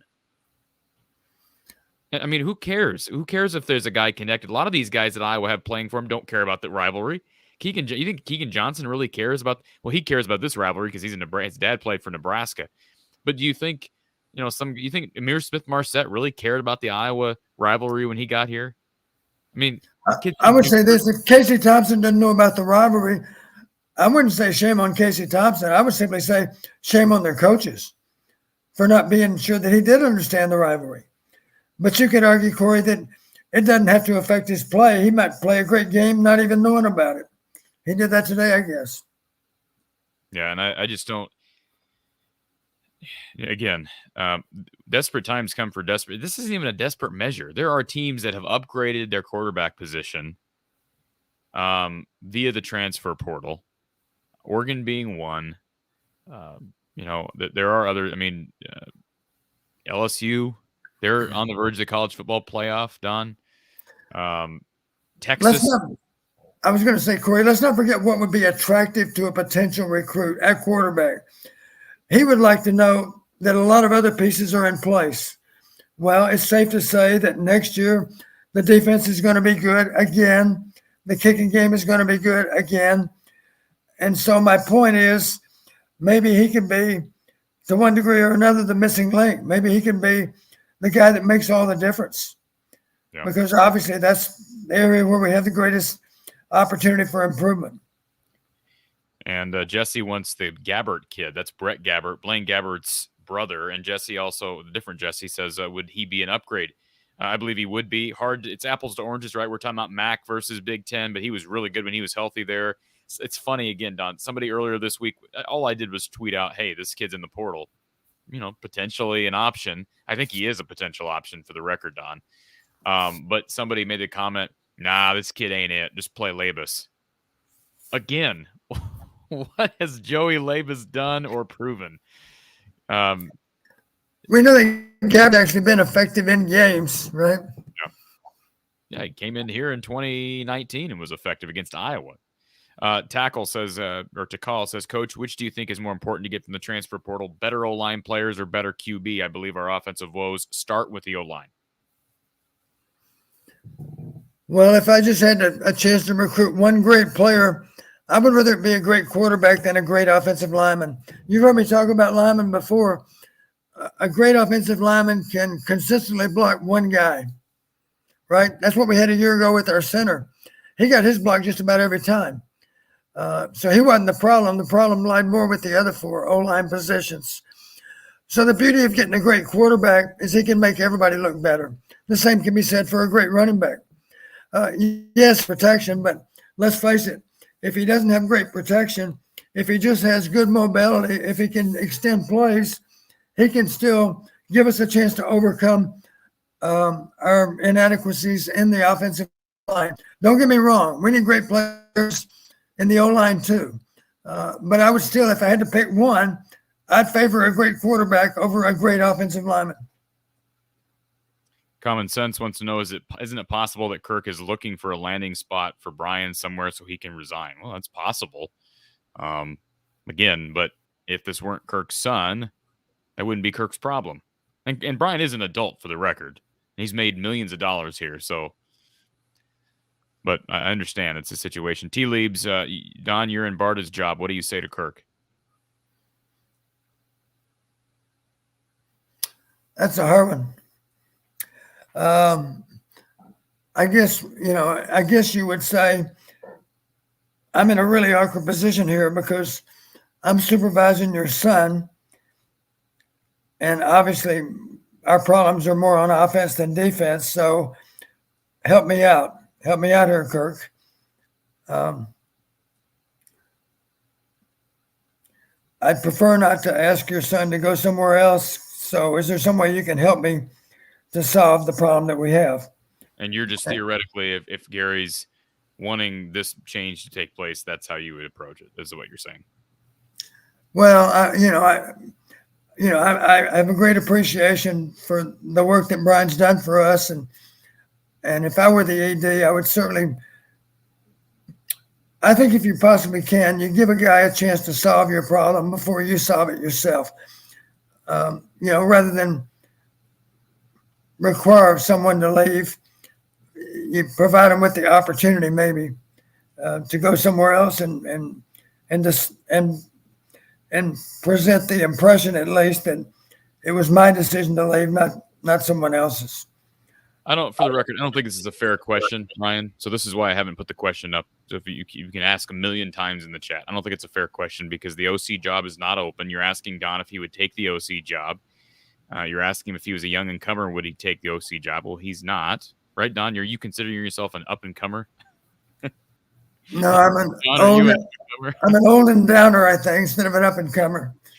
But I appreciate the question, Ryan, and I get what you're getting at. I just don't think it's a fair question for Don. So that's, Don, you can answer it if you want, but I'd rather not.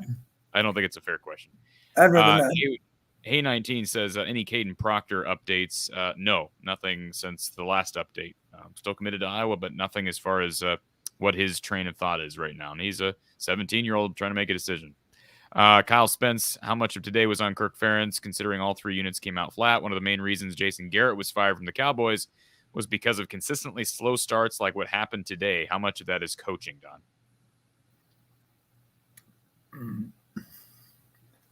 Well, you feel as a coach, you feel my job is to have my guys ready to play.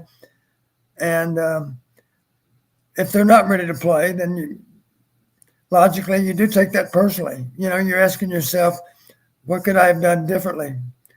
What I did didn't work as well as it needs to work. So, what can be my approach going forward? Here's my approach for this game. Of course, this is such an unusual game because it's a short week. And we don't even have the usual preparation that we typically do have. And now the next game, of course, is entirely different because we've got all kinds of time to prepare for it. So it's really a moot point until next fall.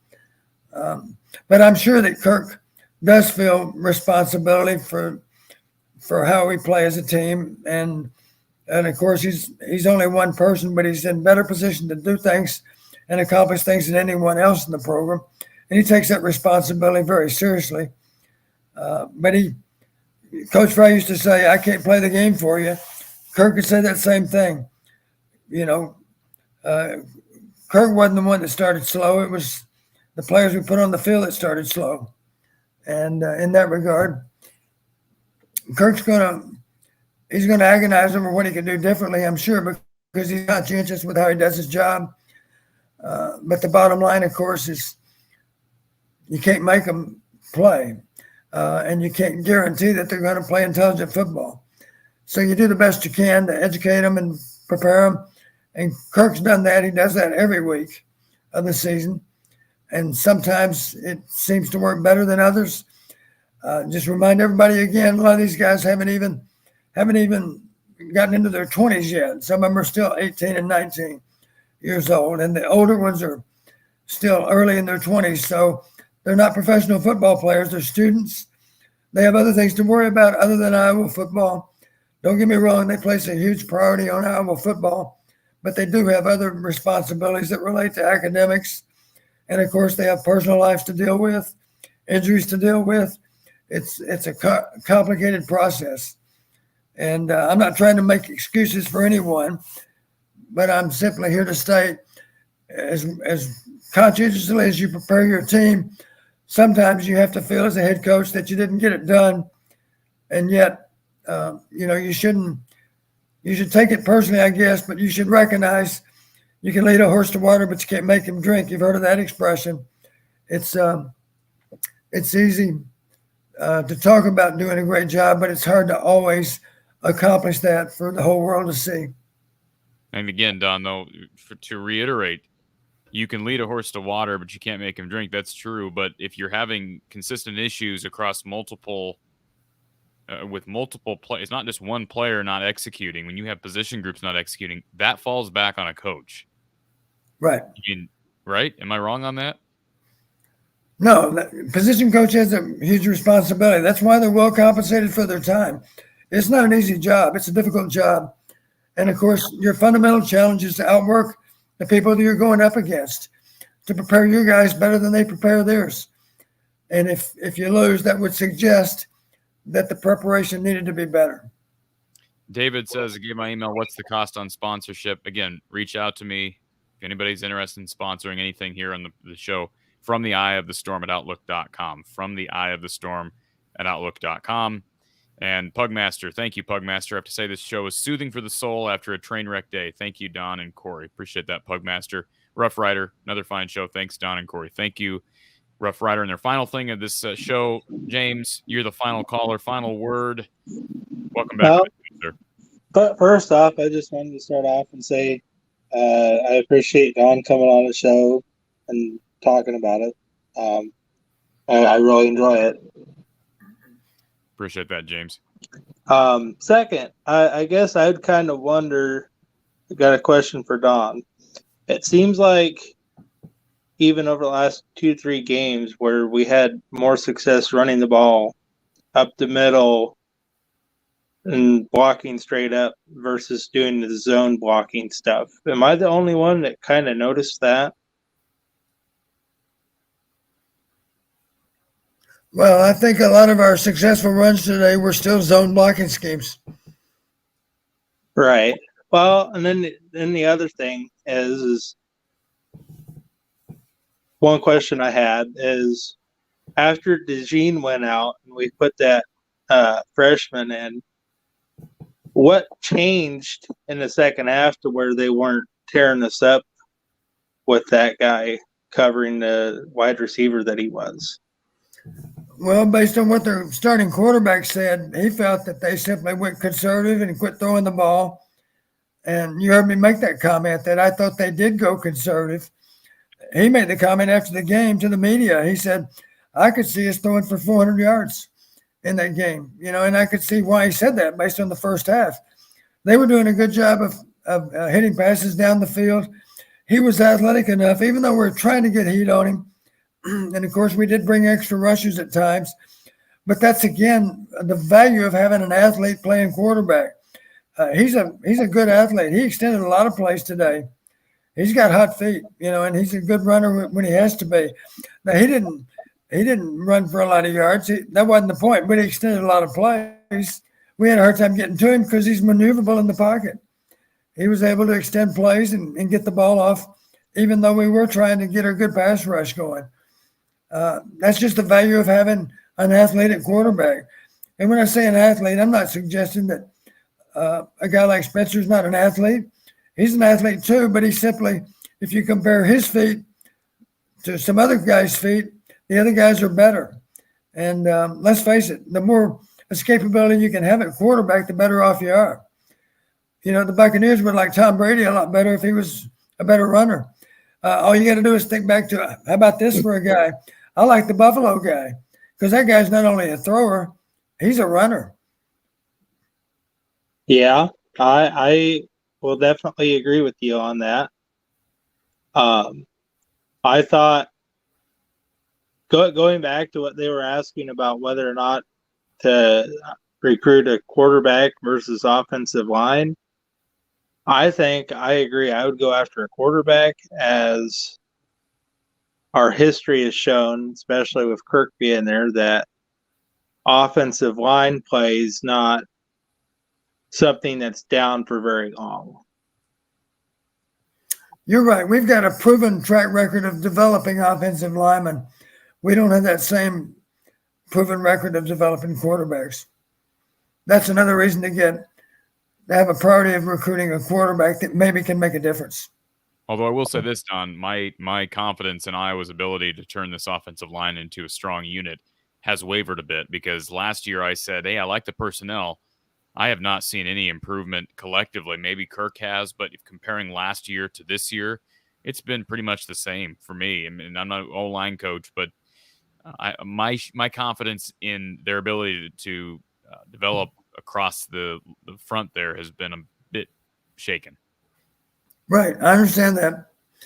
This will certainly go down as a below average offensive line compared to others that we've had in recent years. Anything else, James? No, I think that's it. Like I said earlier, though, I wanted to thank both you and Don for doing the show. It's really great to be able to come and talk to you guys and vent a little bit after what was a rough Saturday. Appreciate that. We've been over here over 3 hours, and the thanks go to Don for hanging out.